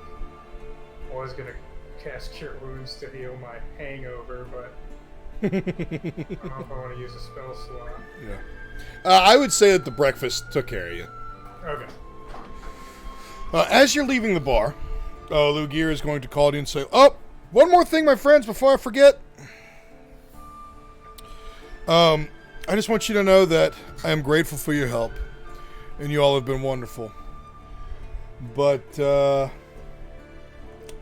unfortunately, you know just a little too much." And he's going to snap his fingers. And I want everybody to stay dead and make a wisdom saving throw, please. Do I have time to cast guidance on myself? Not as fast as this. Alright. Dirty 24. Did anybody get a 25? Hold on. I No. get advantage on wisdom saving throws, by the way. Okay. I needed that 20 for that to happen. Yes, you did. That was a rough Trust me, I knew exactly what I was doing when I said this was going to happen. 16. No. Carrot? Okay. Lugier snaps and gets your attention, and you think it's weird. I mean, you guys just had a wonderful conversation with a good friend of yours about how you saved his druid son from a prison that he didn't really understand why he was there. But you guys had a hell of a party, and Lugier, in his infinite generosity, gave you guys another care package to go. But you still you're not quite sure as to why a simple barkeep in Grey Banner would why his super powerful son would be a prisoner of war. You're not sure why. I mean, hopefully answers come down the road. Till next time, my friend. We leave. Oh my god, so that... Yeah. He thinks bye. Yeah. Don't you be mad at me. Don't be mad at me, Carrot. Don't be mad at me. I don't like that disappointed look. Don't do it. Alright, I will suss out your gods wherever they roam. Go for it. It's not like there's a break. We still fully understand what we want to do. 100%. You still like the only information makes sense a little differently. The only information that you have lost is that Lugier and Vargir somehow have divine power. That's the only information you've lost. You still have all the information that he gave you from the map. You still the events of the battle, the fact that it was Odin, is still in your head, but you don't understand the connection. And as far as you know, to explain why Vargir transformed into a giant wolf, he's a powerful druid. Cool. So does that kind of secondary understanding of a coming of Ragnarok also disappear in turn? Yes. What was the other one? You still get a feeling that it's like you've kicked off some serious chain of events, and you're not sure what it is. So, Espen, your dream is still on the forefront of your mind. Yeah. And, again, like I said, you ran into Odin. Like, some form of Odin.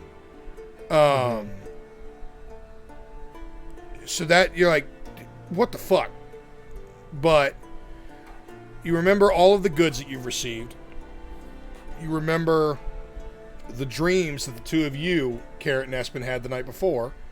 And you remember almost the entirety of the conversation you just had. Just some details have been swapped out. Before we start heading out, Espen's gonna ask if she can get a piece of paper, a parchment, and just write a letter.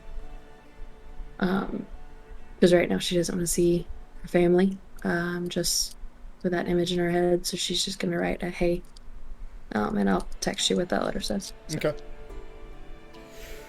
Give me a stealth check. Me? Yeah.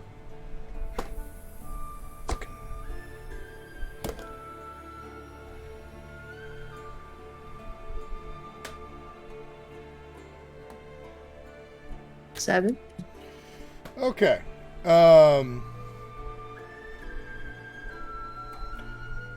Jory and I'm not gonna lie, you're gonna have to come up with an easier name for your little human woman, because I can't keep doing that. It's killing me. Or Siggy. Siggy. Jory and Siggy are partied out from the day before, so they're passed out. And besides, as performers in a circus, they normally operate on a nocturnal schedule anyway. You're dropping off the letter, and you've almost made it out of the circus camp, reuniting with your party. And you hear over your shoulder, Espen? Uh-huh. Espen, are you okay?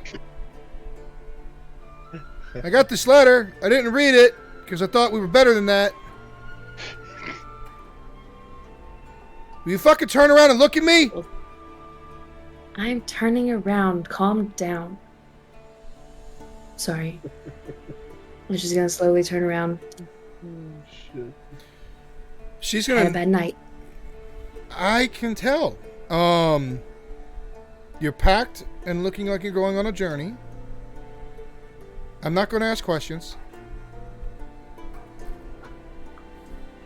Is this the right move? Drink. Okay. That's 2. That's 2 in 3 nights. No. Is this what you need to do to figure it out? My gut tells me yes. I don't want to leave, but You don't have this is to bigger say, than us now. You don't have to say anything. I don't even need to hear about the dream. Just promise me you'll write me and you'll come back. Yes, I promise. Okay. I'll take care of Mama and Papa. You be careful. And you go with your crew. They seem okay. She's gonna go up and just... Yep. They're growing. Good. Slight. Good. You need Am more I friends. around for this interaction?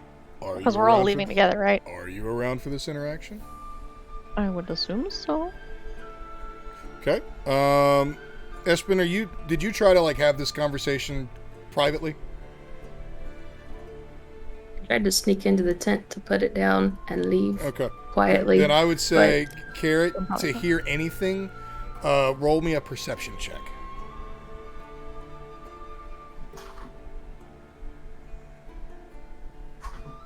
$11. You just hear a couple muffled voices. Husband's gonna go up to T and give her a big hug, and I will miss you. And I will be back as soon as possible. T's gonna wrap you up in just as tight a hug, and she says, I'm gonna miss you too. And don't worry, I will make sure somehow that you know where we go, if we go anywhere. We kind of like it here. It's a good place. Okay. Be safe and be careful. And she'll let you go.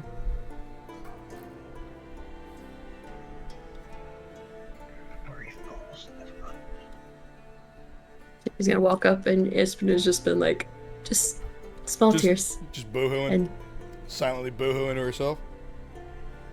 Mm-hmm. Beautiful. And do with the party. All right. Cool. Outstanding. So, the four of you have made decisions. What would you like to do? I guess we start walking. I'm eager. Okay. Rockdale it is. Rockdale it is. All right. So, you're leaving pretty early in the morning.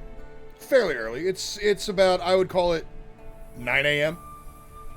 Early enough that you've got plenty of day walking to do. So, for that, let me get some good music going here. These boots were made for walking. You walk 10,000 miles. Hey, it's a cat. Okay. So you're walking. Your journey has officially begun. I need a group survival check for me, please. Remember, I'm super good at these. Ooh, that's actually not bad. 18. All right. 18. What else? 15. Natural 20 for 23. All right.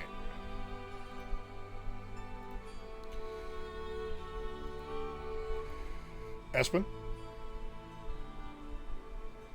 Are we back on bad rolls? 10? Okay. I couldn't hear. Yep. All right. Sorry. You are cruising right along. Everything is good to go. Everything seems peaceful. Weather's beautiful.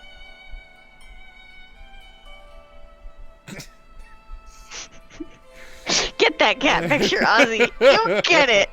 The weather's beautiful. The sky is He never clear. does this. Slight clouds in the sky, but nothing crazy. Just enough to give you a nice, cool shade.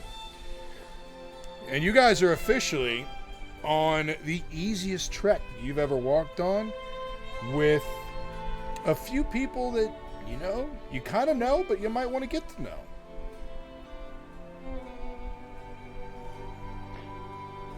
Do I notice that Espen was crying? Absolutely. I am gonna flutter my little butt right under her shoulder. But Just sit right there. And I'm gonna kind of just ask her, if she's okay, if there's anything I can do. I'm gonna express that, I don't really know what it's like to have a family, but I could imagine that this is hard for her.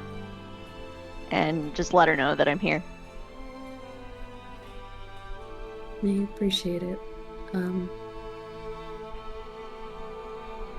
He is the closest thing to family right now. We found each other late in life, but she's grown to be a sister. I appreciate you looking out. But in all honesty, our life lot, as it is, began something similar to this, a group of strangers. But I appreciate it. Anytime. And then I'll just flutter myself away.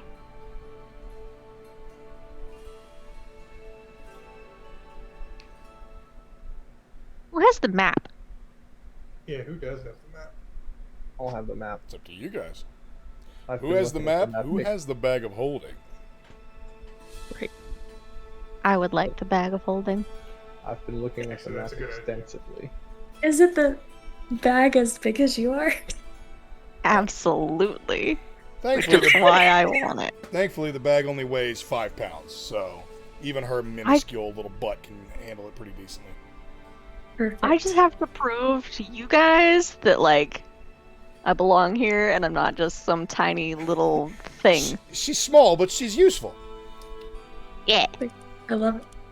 Love it. Awesome. The journey's easy.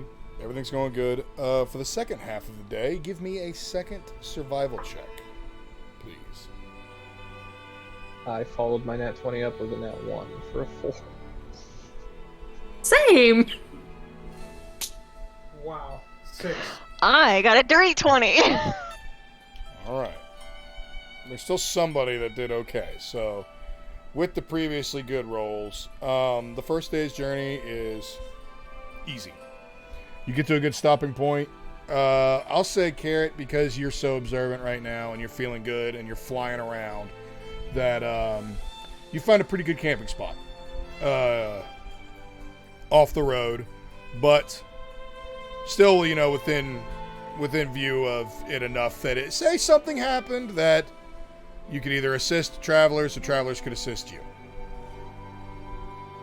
But yeah, you begin to set up camp, and everything looks to be going good. Now, as far as camps go, we've already done this before, but we'll do basically 2 perception checks. Give you guys a chance to talk, RP, get to know each other a little bit. Or we could just do survival checks or perception checks and just pray to God that nothing happens.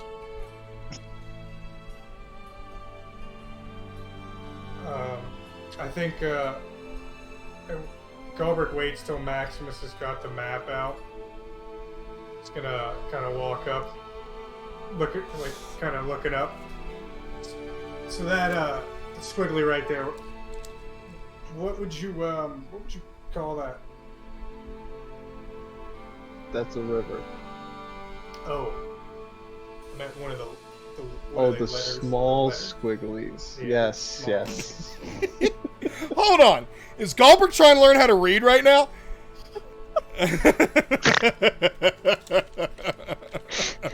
You know, if because I'm gonna make your stupid ass do some rolling if that's the case. If you ever got time, if you want to just, show me some stuff on the map, that'd be cool.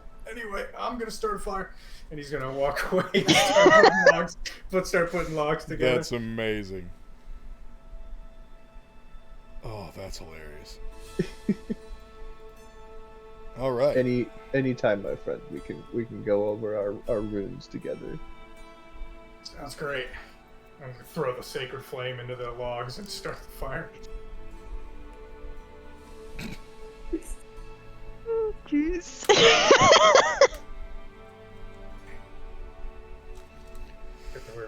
All right. Kitty cat. She's sleeping on top of my computer. Hell yeah. Okay. Beautiful. So, the 4 of you are on this journey together. If you wanted to break up into watches, how would you do so? I'll stick with Espen. Cool. Guys and gals? Guys and gals. All right. All right. Gals, give me a perception roll, please. You get it both roll, or you could assist one another, and one of you could roll with advantage. I already just rolled, so I apologize. Well, she hasn't, fine. so she can make the choice now. Would you like to roll with advantage? Would you like to roll again, or? I have a +6 to perception, so I don't know what your. I have a +5. is.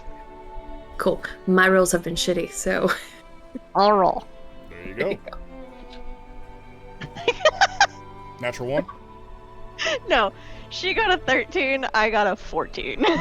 So you rolled the exact same thing. Yeah. Nice.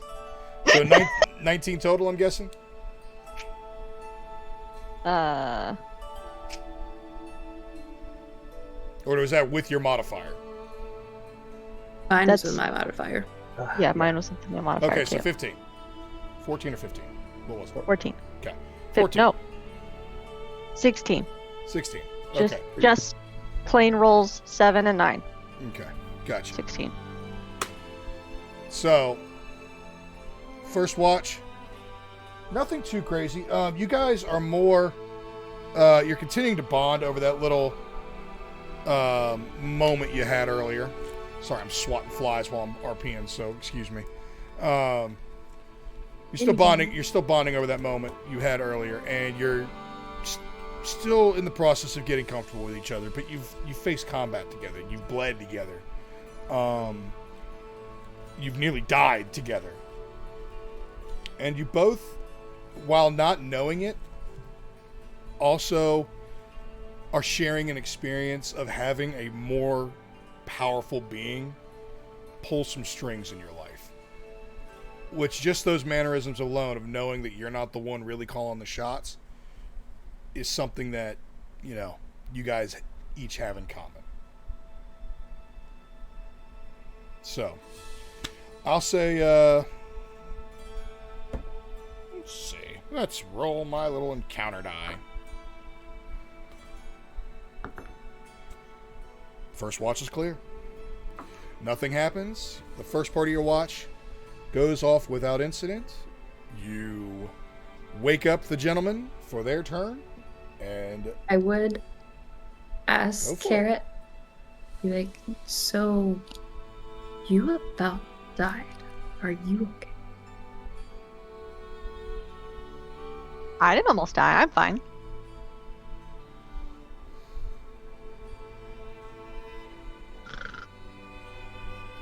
I'm gonna do what I do in real life and just push it down. That is a wild amount of denial. That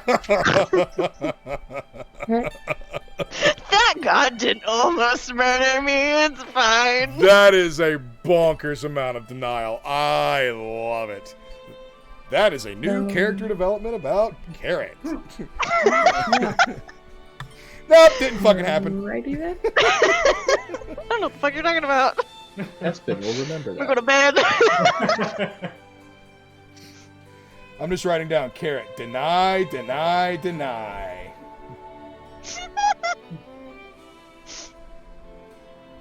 Beautiful. Right then. So you didn't almost die, but new friend. Just want to Friend make sure is you're a okay. strong word. I don't. That's fine. Yeah. I don't care about the details. I just want to make sure you're okay. You don't have to tell me anything if you don't want to. I think so. I guess we'll find out as time goes. Oh, but I did learn a new thing. Okay. And I'm gonna hold out my palm like I did in my dream and just stare at it until a little blue ball appears. Sure enough, that little ball of force energy appears in your hand. Steady, like, stalwart. I can do this now. That's And it destroys things if I want it to. Oh. Okay, and she's gonna back up a little bit. And then I'm gonna close my hand and it's gonna go away. Fascinating. Okay. So that might be useful at some point.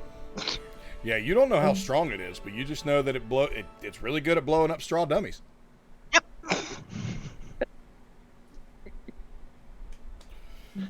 We went to go wake up the meathead. guys. Yeah, let's go wake up the boys. I am sawing gonna all the logs. control flame, I'm and it's not like a RPing. heat one. Oh wait, never mind. I'm just gonna smack him right in the face. There you go. Wake up! Wake up! What? Your turn. Oh, fuck. Okay. All right, so the two ladies go off to bed. The two meatheads. Perception check. Can I get like any kind of advantage on it if I'm walking around like using the light cantrip? Kind of. No. No. Okay. I got a 7. 16. Okay. Maximus, you guys are good, but you've never been great about coming out of a dead sleep. and trying to do anything? I mean, let's be honest. Like, No. You're built for combat. You're not built for Yeah. this menial, I'm a first staying watch alive on the kinda road guy. shit. I'm a first watch kind of guy. I Yeah. can't just So go to sleep in the about movie. halfway through watch, you fall back asleep. Yeah. Uh-oh.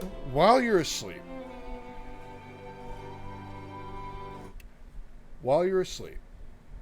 you feel an incredible amount of cold. Ooh. You feel you're a hardy Goliath. Cold is welcome. This is biting cold.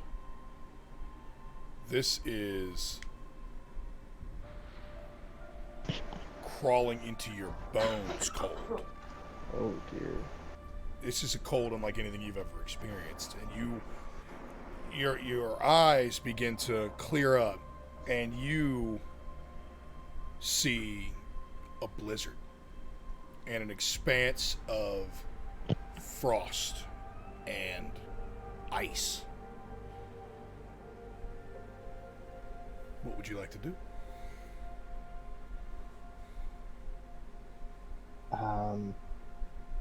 I got swept up in my dream. Plopped right into it, just arm above my head, blocking as much snow, and I just trudge forward. You trudge forward, and as I want you to give me a perception check. Not a very high DC, but I want to see, 15. 15? Perfect. You trudge forward, and you see, through the blizzard, you force yourself to focus, and you see a rising, sloping, small hill. It seems to plateau in front of you.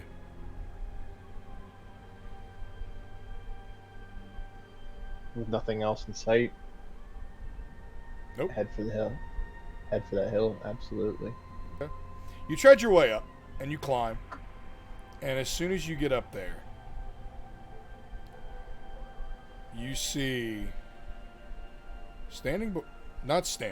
you see before you a cavernous valley, miles wide, nestled in between. And now that you've gotten above the initial rush of snow, you can see to your left and your right, in between two of the biggest mountains you've ever seen in your entire life. So in the pit of this valley, you look down what looks to be a third mountain, around it, in the middle. You look closer, and it's too round to be a mountain. But there's mist in the valley, and you can't really make out what's going on. And then, almost as if revealing something to you, the mists will part, and you will see not a mountain. Like I said, it's too curved for a mountain. You'll see a gargantuan skull. Humanoid, but I mean, this had to be hundreds of feet tall, 1,000-foot tall humanoid. And just the top half of the skull, no lower jaw, just two cavernous pits where eyes would be, and the top cranium.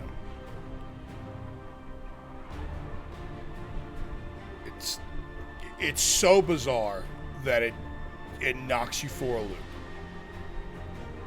Yeah. What do you do?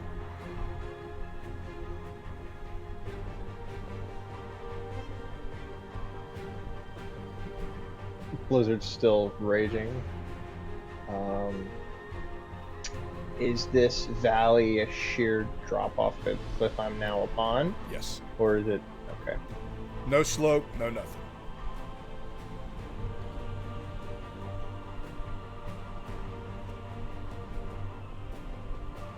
Can I tell I'm in a dream? Give me a insight check. Yeah, call it insight. It's about as close as a skill that I could think of that would be. It's a flat roll. Yeah. Ready? 5. You're honestly nothing but confused. You don't know what's happening. But as you're starting to try and piece this puzzle together, the two voids where eyes would go light up with an eerie ice blue light.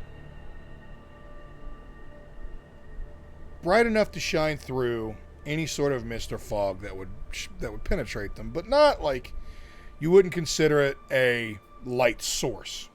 It's not lighting everything up it's around, but it's noticeable. You can't miss it, no matter how thick the fog gets. And in your head, you'll hear just a whisper, just, wake me up. Bring me back.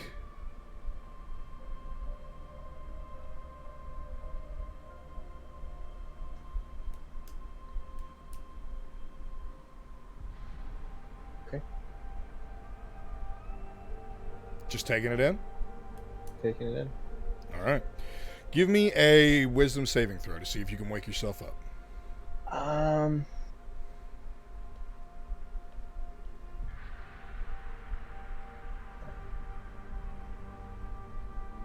17. 17 will do it. As you'll hear that bring me back whisper, you'll just snap. It'll reverberate through your system essentially, and your consciousness will return, and you are waking up from a dead sleep next to your little buddy as he continues his watch. Can I be like tapping his forehead, like yes, waking him up? Yeah. I'm sorry, I missed the dozed off. Did you see anything? Yeah, it was crazy. You missed it. Damn. Yeah, you'll look around and there's a dozen slaughtered goblins around Gulbrick. Nah, Wait, nothing happened. Do I have an illusion spell? Oh my God! Please say yes. Please say yes. Damn it, I don't. Yeah. So no, nothing happened. Gulbrick. The only thing, honestly, that you would see is him like stacking things on your chest as you were just asleep like this at the watch. It's like when you jar, like a little bit of like sticks and twigs and rocks fall off your chest. But the night passes through. Everybody gets a long rest. Day 1 of a 3-day journey has been complete.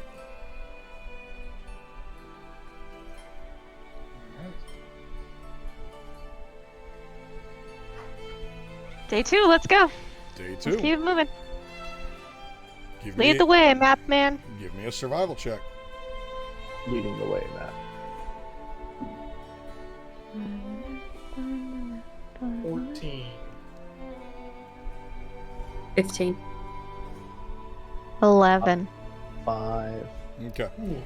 So, this second day, you're finding that you're, as you continue along this path, you're starting to smell water in the air. And based on what you would see from that map, you're starting to approach that lake. That was, Not a lake. No, it was, what's the name of it? Lake Edmund? Lake Edmund, yes, thank you. Which you know is about the halfway point between Grey Banner and Rockdale. So you're making your way, and it smells clean. Everything smells really good, but you also know with water comes more activity. So you find yourself on alert. And I would say that the ones who rolled less than a 14 are concerned about threats and watching the horizon. What the? Why is he gimping like that? My foot fell massively asleep while the cat was there. Like dead. I thought you were hobbling like you broke your leg or something. I was like, God damn. Just where's the walking feeling. boot? No feeling. Yeah. So anyway. All I saw was him sitting there going, ow, ow, ow, ow, ow. With a 14, am I aware of what's going on? I would say you're a little bit in between. You're aware of that the road that you're going on is the right way, but you're also like you're more worried about your surroundings. Okay. So, like, say if that was the highest roll, might have slowed you down a little bit, but because there was somebody who met the DC, you're just distracted more than anything. Okay. So as you'll go, you'll see there's actually, the closer you get to the lake, the more traffic increases. You're passing other caravans, you're passing, single travelers and everything like that. People are giving you a bit of a wide berth because you don't look threatening, but you look odd enough that you could only be an adventuring party. You know what I mean? 4 people, heavily equipped. One's a Goliath, the other's a fairy, and then there's some kind of humanoid and a dwarf. Like, you're like, okay, that's either the worst protection service ever, or they're chasing trouble. So whenever people see something like that, they're like, just no thank you. I'm just trying to get the Grey Banner. But yeah, it's peaceful. The weather is a little bit, I would say it's probably, because we said we're in a bit of a springtime, late spring. I would say that it's probably starting to get hot. Traveling in plate for the 2 beefy boys is not ideal. But you're not slowing down. You're still making pretty decent time. Anything y'all want to do? Are we to the shore of the lake? Not quite. You will finish at the shoreline for that last third of the journey by the time you...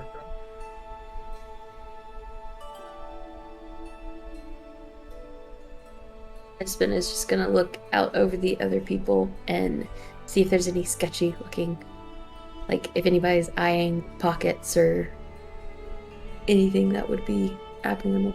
Okay, give me a perception check. She's rolling that. I think Galbraith's going to take off a lot of his plate armor and hang it on his backpack. Going to keep the chest piece on, but okay. It's got all the what's your AC? 21. Take it down to 18. 24. 24? I would say that the majority of them seem to be just simple merchant travelers or caravans.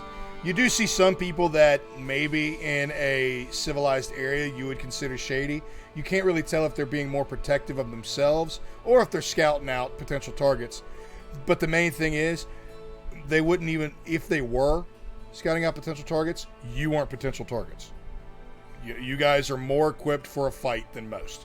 So any smart thief would be like, fuck that. No thank you. Anybody else? We're on the water? You will be at the water by the end of the day. I'll just keep going. All right. So, got you, little motherfucker. My kill streak is up to like 9 in the past 3 hours. So yeah, you continue on. Let me get a second survival check from everybody, please. 15. I'm coming. High rate. 21. Hey. You guys are awake. Everything is going well. 22. 22. Fuck, I was hoping for a natural one. Everything's going great. You know, you guys are hitting your stride. You're getting used to traveling together as a group, especially over long distances. Things are going great. So yeah, you guys finish out the evening. You have made your way to the coast of Lake Edmond. You have 1 day of journey remaining. When we're all kind of on the coast, setting up camp, I'm assuming.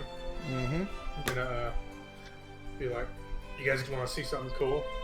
I'm gonna tap my boots and cast Water Walk and just go walking out on the water. Okay! Nice. Hell yeah, that's dope. Culver should be like, I've been wanting to use this spell for a long time. It's nice to finally be able to use it. Oh I'm my gonna go God. for a jog out on the water for a little while. Nice. All right, hell yeah, you are just skip-to-my-looing out there on the lake. What you didn't know about this lake is it's actually the home of a legendary sea monster. I'm just out there having a nice little run. Wham! No, you're having a great time. You do notice that, like, as you're running, you'll see, like, different schools of fish, like, scatter from where your foot falls. But, you see, like, a couple impressive sized, like, striper bass and trout, anything like that. I would love for you to try that, please. What am I rolling? Give me an attack roll with just an unarmed strike. Whatever your unarmed strike attack roll is. 10.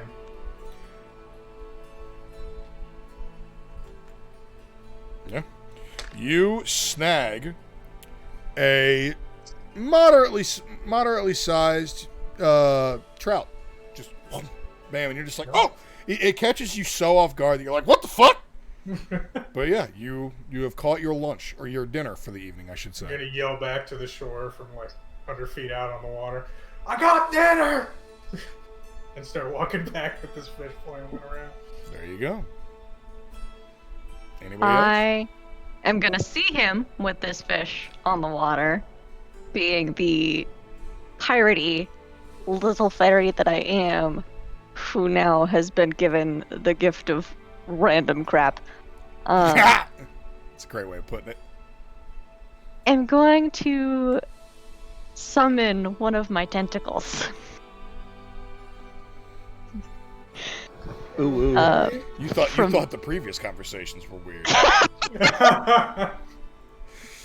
So what feature are you using? Or what ability? Tentacles of the Deeps. Tentacles of the You can magically summon a spectral tentacle that strikes at your foes. As a bonus action, you create a 10-foot tentacle at a point you can see within 60 feet of you. Beautiful. Tentacle lasts for 1 minute until you use this feature to create another tentacle. Fuck yeah. So what are you trying to do? I want to catch a bigger fish. Give me a spell attack, then. Okay, I don't know how to do that.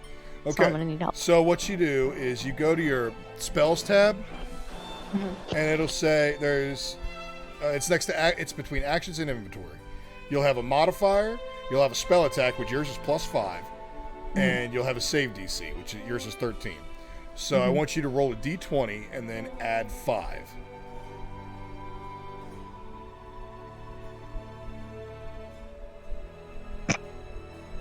Dirty 20. All right.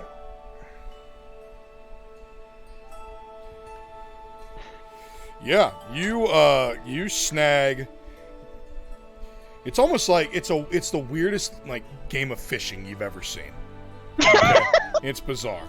So it's almost like you cast a giant tentacle out, and then you see, like, you almost like mentally feel like a tug, and you feel this weight pulling against this tentacle.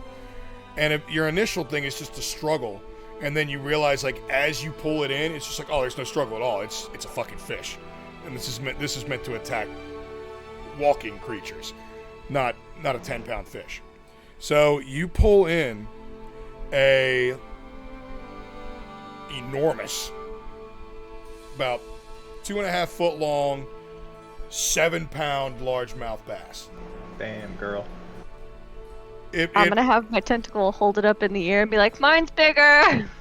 I'm thinking when Galbert first sees the tentacle come out of the water, his first instinct is, oh fuck, oh fuck, oh fuck. He starts running towards the shore. It's like, there's something out here. Give me a dexterity saving throw. Okay.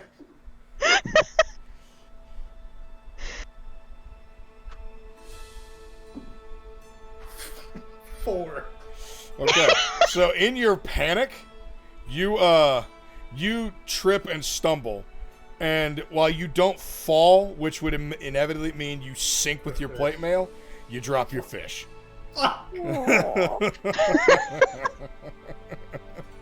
Thankfully, thankfully, your other party member caught enough for everybody tonight. Gonna get to shore a little winded. You can do that? Could have warned me. And I'm gonna be like, that's the first time I've done it. I didn't realize what it looked like. Just warn me next time you're gonna cast that while I'm doing my water walk. Okay, I'm gonna cook the fish, and he's gonna walk over towards the fire. Awesome. Carrot, give me a intelligence check. I don't like this.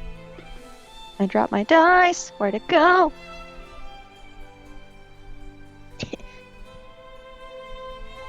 Landed on a 10.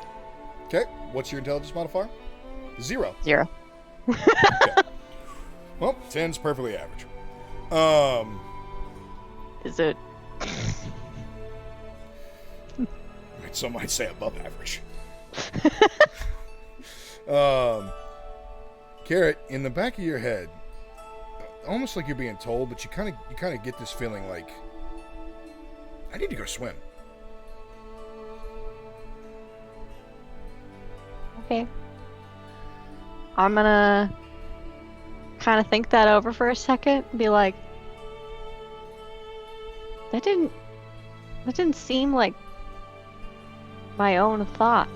It did not. But okay, I think I have to, and I'm gonna take my leathers off at the camp and jump off the pier or dock or whatever. Just I don't know what the lake looks like. Maybe just crawl in. Okay, so 2 things you find out about yourself. 1, when swimming or when in water,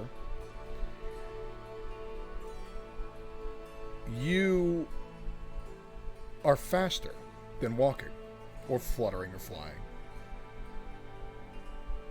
You already know this because of your ability, but because of the gift of the sea, you have a swimming speed of 40 feet. The second thing you realize is you can breathe underwater. Nice. How cool. I also need you to use mark down one of your tentacles of the deep abilities, please.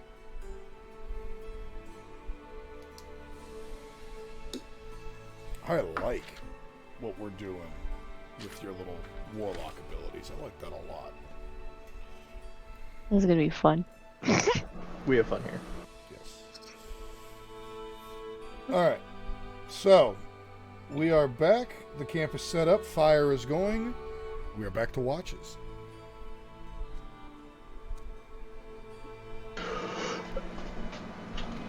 Who wants to take first? I'll do first. You take this time because I fell asleep. We heard. Yeah. I'll make sure he stays awake this time. Alright. Alright. Gentlemen, give me a perception check. 14. God damn. And 8. Okay. Goldberg, you fall asleep this time. Not so.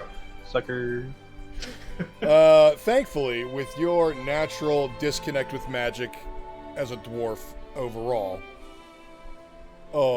and your general disbelief in all of that religious hoo-ha. You just sleep, and you sleep great. Like, honestly, like, this traveling shit's good for you. It agrees with you. You haven't been this sober in a long time. True. Maximus, first half of your watch. You're realizing you're in a pretty densely populated area. So, predators, anything like that, they may be attracted to the water, but they stay off the beaten path. So they're probably closer to the side with the Blackwood than with the path that you're on. So the rest of your watch goes off without a hitch. Cool. Would you guys like to switch? You guys want to... Well, one of you's asleep, so I guess you don't really have an option but to switch. I'll let the poor bastard sleep. Right. He's earned it. Alright. Stream of little squigglies, my friend. Yep. Carrot and Espen, it is your turn. Give me a perception check. He's gonna touch Carrot real quick and be like, "Can you watch more today?" And I'm gonna give you advantage, and I'm also gonna cast guidance on you. So you get a D4. There you go. Advantage plus a D4. There you go. Well, that didn't work. Plus a D4. Where's my D4?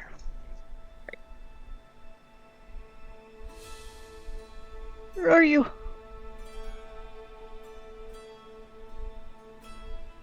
Sorry, I have a bowl of rep. The bowl made my eye twitch. I made it myself. I like the bowl. I don't like all the other junk in it. It's my catch-all bowl. Oh. Math. Come on, accountant. 18. Okay. Same thing. Your watch goes off without a hitch. You guys are talking, enjoying each other's company, but whatever you want to do is going to be safe. There will be no interactions for you this evening.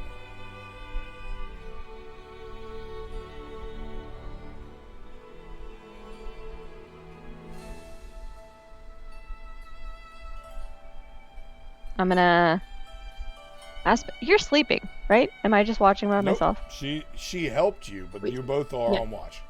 Oh, okay. I'm gonna go back to our previous conversations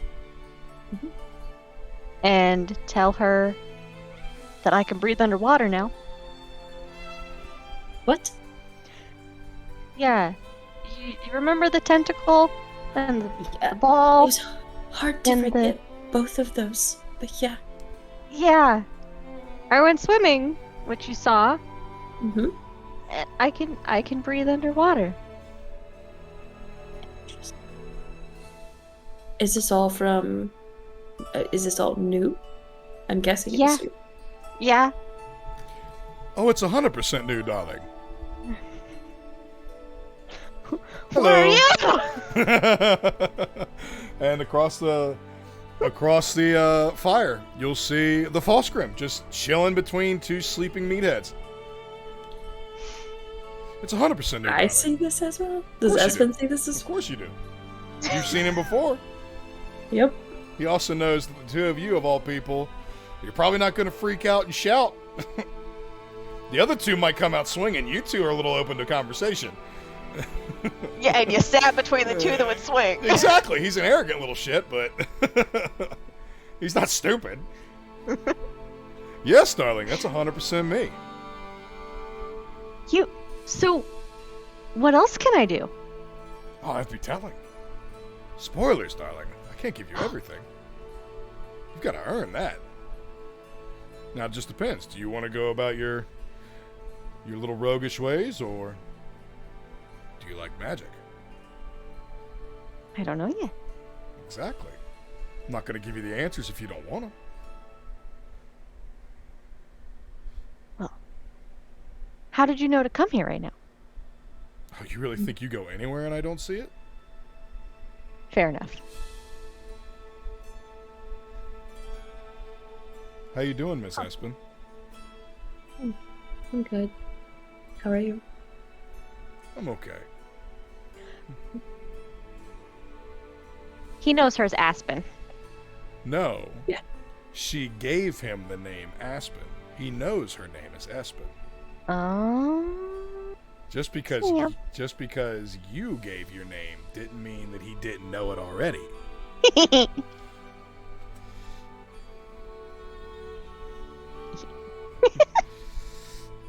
Just wanted to check in.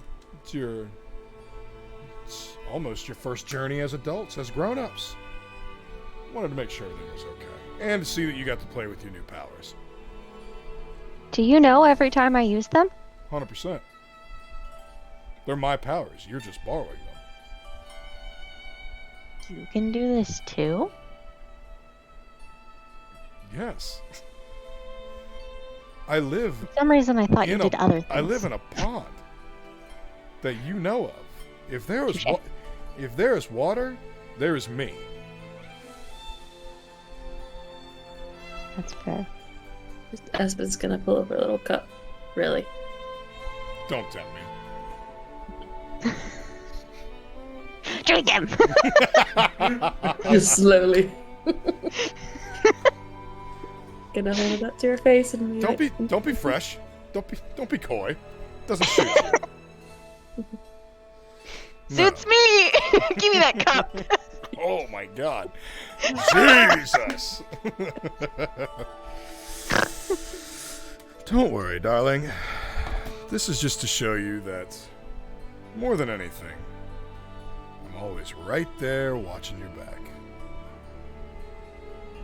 Or watching when you're being a shithead. Well, you saw me catch the bigger fish. Mm-hmm. Well done. The little dwarf needed humbling anyway. But your watch is done. I will stay here the rest of the night. Get some sleep. Things get interesting starting tomorrow. I promise I have not lied to you yet. Loose with the truth, maybe, but I've never lied. You have a point there. I know I do. Well, Aspen, what do you say? I'm staying no matter what. You could stay awake if you want to. I'm offering you a chance to sleep. You trust him. You really shouldn't. I know. But he's in my head now. Exactly. I think he's in a little bit more than your head. Not yet! Oh, Jesus. You walked right into that one. I did. That was a fastball down the middle of the plate.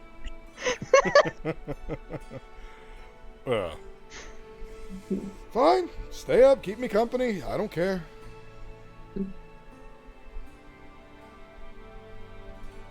So she has these powers. Correct. At what cost to her? No cost. Yet. Not yet.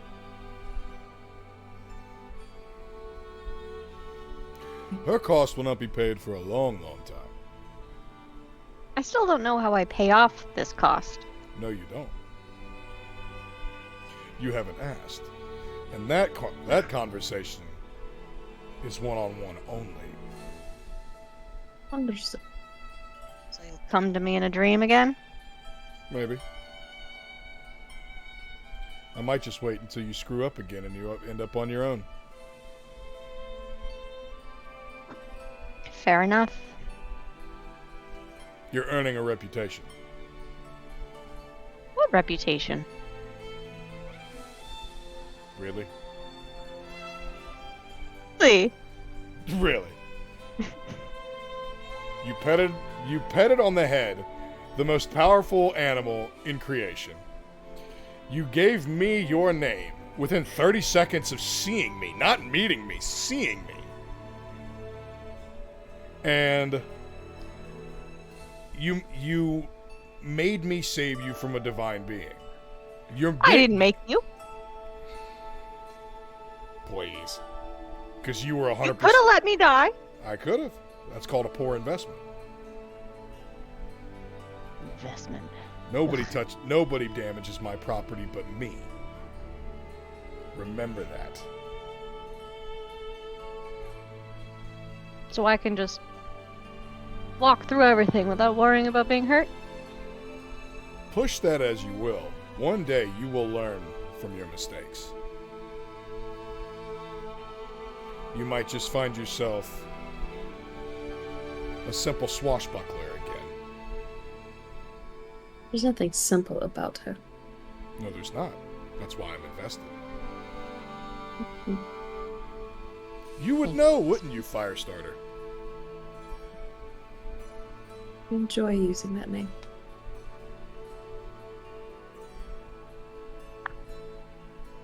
No offense intended. Just making a point.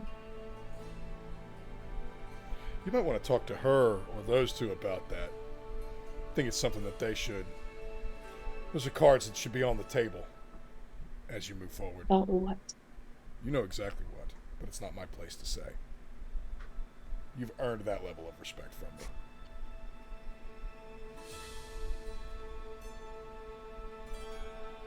Now, She'll talk if and when she wants to. that's her call. Now, either go to sleep or sit there and brood, whatever it is you mortals do, over your sad little existences. Uh-huh. So, I'm sorry. Whose party did he crash? Ours? the sass. There it is. I was wondering when it would show up. Fine. I know when I'm not wanted. Good evening. And he will mist away. And it's just you two again. And for the rest He said he was going to stay either way. And that was until you were rude.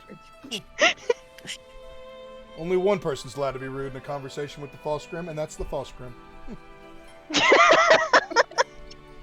So anyway, the rest of the night continues. No incidents. Everything is great.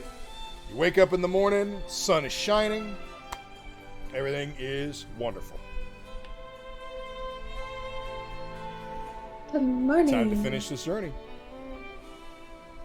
You can actually see Rockdale on the horizon. There Wait, it is, friend. Is it Rockdale or Rockwald? Yeah, I thought it was Rockwald, and then I relooked at the map that I made, and sure enough, it's fucking Rockdale. Sick. Got it. To Rockdale. I got very confused for a second there. How confused do you think I was? I've been saying Rockwald, looked at my map, and I went, that's nowhere near right. All right, outstanding. Y'all kept on saying Rockdale, and I was like, am I fucking up? It's my world. How am I fucking up? So yeah, you see Rockdale in the distance, and it is so close you can touch it. I touch it. Go touch the city.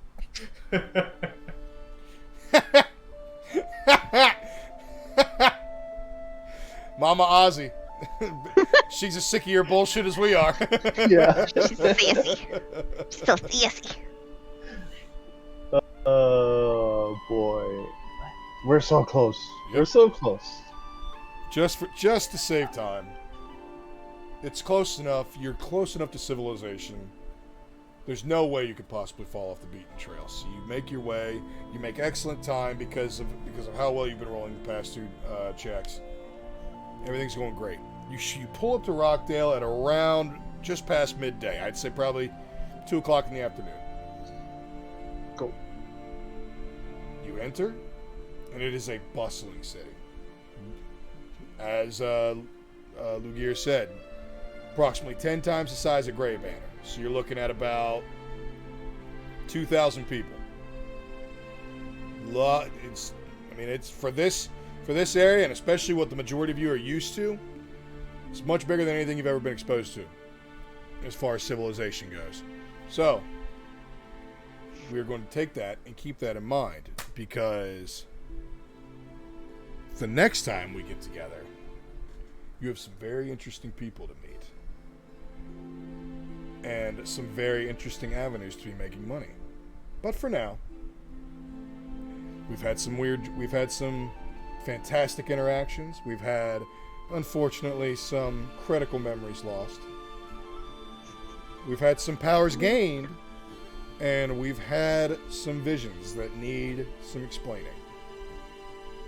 We will dive into that the next time we get together.